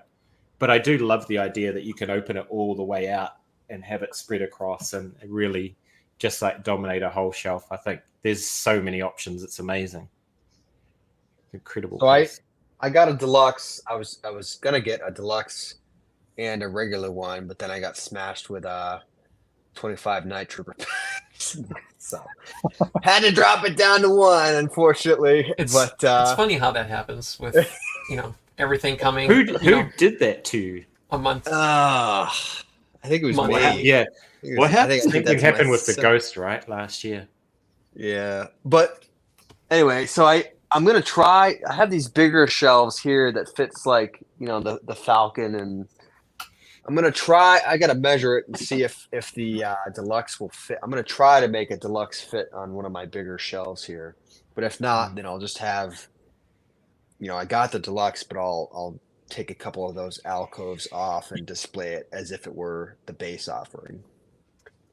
Is anyone going to customize theirs by adding lights and? Oh, that's the first thing I'm going to do. Absolutely. I do have but Thrones. that does make you think about how you're going to display it because of all the wiring. So unless you did individual 9-volt setups for each, I'd love to have Matt Cohen show what he was doing with a lot of it. So it might be nice to show that, Chris. And I will say it was cool to hear that they were taking the droid detector and they were making that translucent so people could put some flashing lights behind that. I do want to show here, Chris. We didn't get to this question during him and Brett's time, but he wanted to show what he wants to do with it. And maybe an option that should have been. Here we go. Oh wow. So here's the option, and I know Cliff spoke to this as well. The two alcoves. Is this showing the alcoves? I thought one of the things Chris Swansky mentioned was additional alcoves right in this area, alcoves 7 and 8. But Oh, Chaz. if Chris is still on, what is it? Oh, geez, I'm afraid to see. That was from the No Skill Customs video. Oh, okay. Oh, where he showed it kind of exploded out, and you could. And the idea is it's kind of like Luke's view as he walks in to the cantina. If you like, look, it's a panoramic sort of a thing. Yeah, it looks cool. Oh, okay, and Chris is talking about probably the tea lights here. Oh, cool. I have those. Geez. Back when I was going to add lights to my Razor Crest, I picked up a bunch. I don't know, they're from Amazon, something like that. They're these little. They look like bullets, to be honest, but they're just LED little tiny lights that would fit under those tables, no problem. Okay. Or behind like the droid thing, and I also got it's like this small little LED that has like a lever on it that nice could sit under a table, and it's got adhesive on the back so you could stick it to like a wall that may be on the opposite side and shine through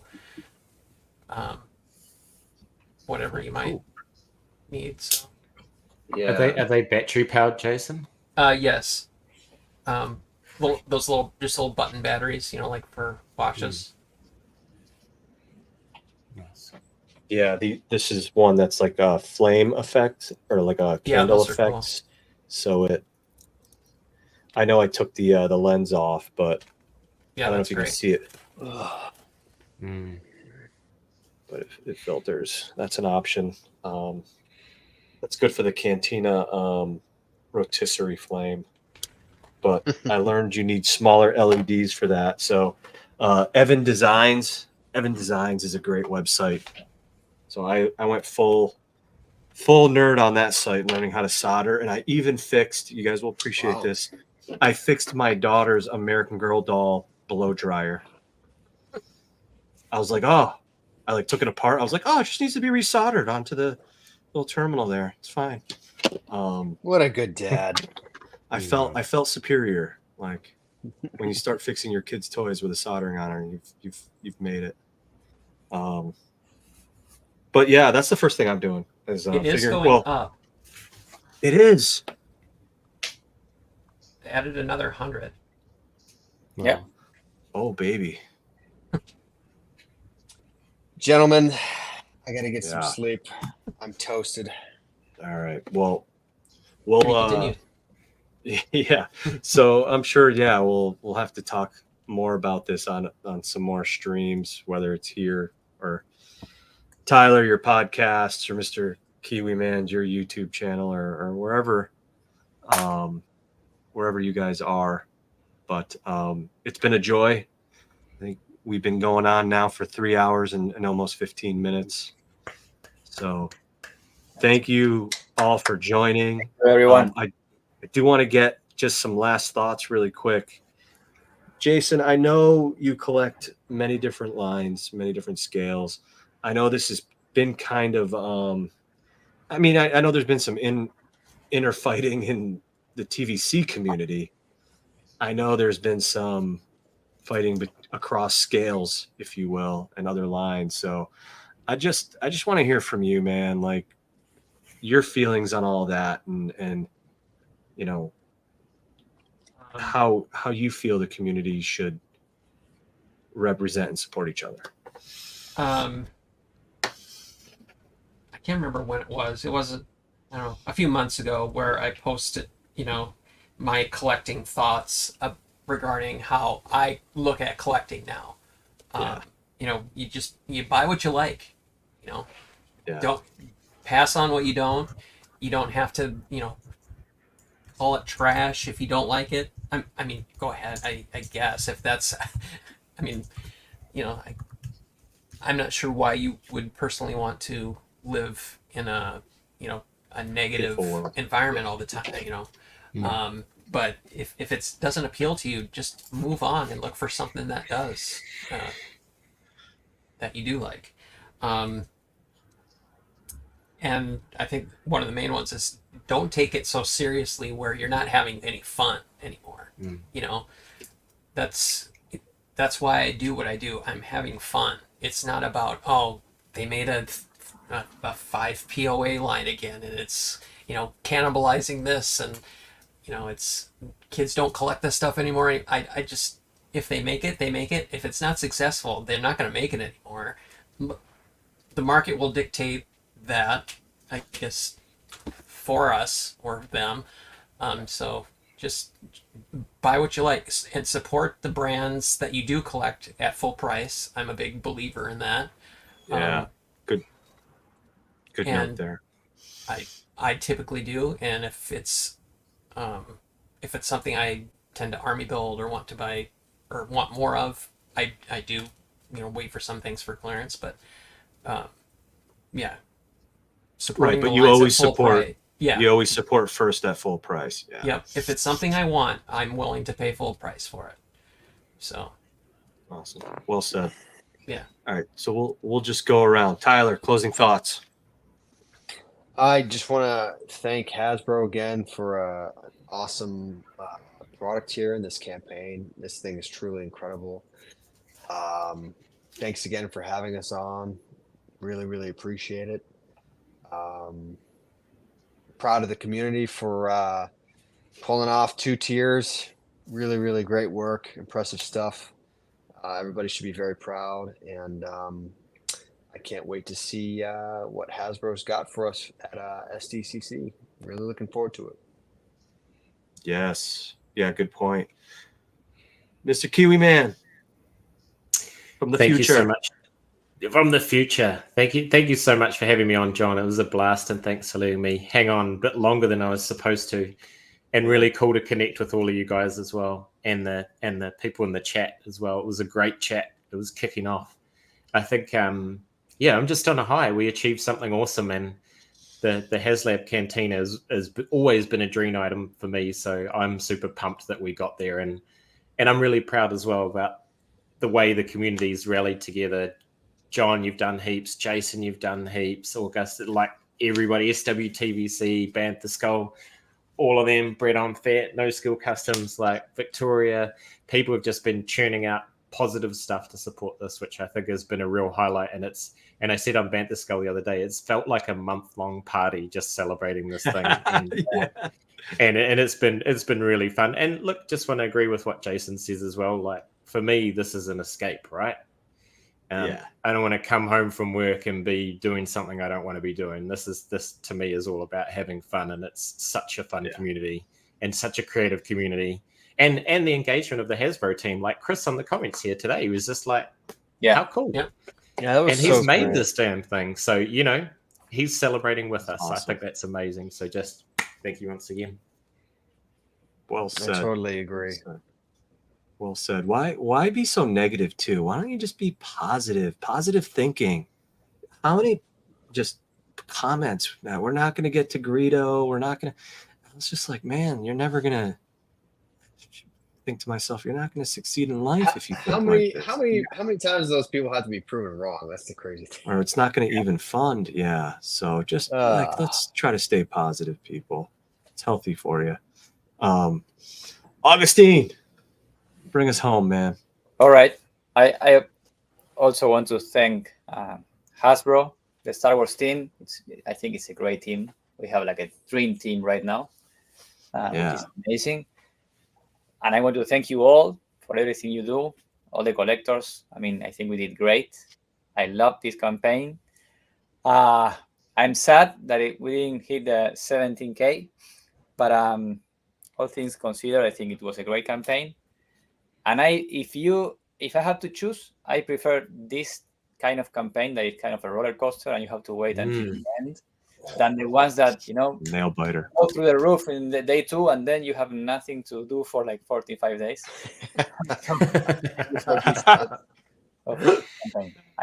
It's I feel. So you like having some happy. stress in your life, huh? I'm really happy, but I'm really tired now. It's like, we did it. It's like, but I love that feeling. It's great. Yeah. Yeah. Well said. How many did you back? I prefer not to say. Let's say I'll say this. For me, 2. Okay. We know you have the Very international business. Yeah. So, but yeah, I'll just echo everything you guys have said. Right? It's been a fun month. It's great seeing people rally together and get excited for it. I loved all of the graphics, and just laughed at so many different graphics. Even felt heartwarmed with some of the graphics, especially, obviously, Jason, some of the ones you've put together, bringing you back to your childhood. Ones I mentioned from Laser Blasts, middle-aged Kiwi man showing off his chest hair and doing a little cosplay for Wooher. Being unproductive for a month. I'm just going to apologize to my boss right now. I'm back. I'm back though. I'm back on that. And yeah, just shout out to everyone who's supported this, rallied behind it, helped educate people. And I don't mean just educate people, like people that were asking questions, and asking, I think that's one thing to bring up is it seemed like there was quite a few people that were new to this and trying to understand it. So that's a great sign as well. And yeah, I just want to thank everyone who has been in this stream, who's been chatting with us, especially those of you who've been here since 9 p.m. Geez, there was people at 8:30 chatting conversation away. So big thanks to you guys. And yeah, obviously the Hasbro team, we're a fickle crowd. So thank you for putting up with us. Yeah. And answering all our questions. And again, just being great designers and marketers for all this. So what a stream. Thank you guys all for joining. And yeah, hopefully we'll see you guys all soon. All right. So congrats to the Mos Eisley Cantina. Peace. Later. Guys. Stay on.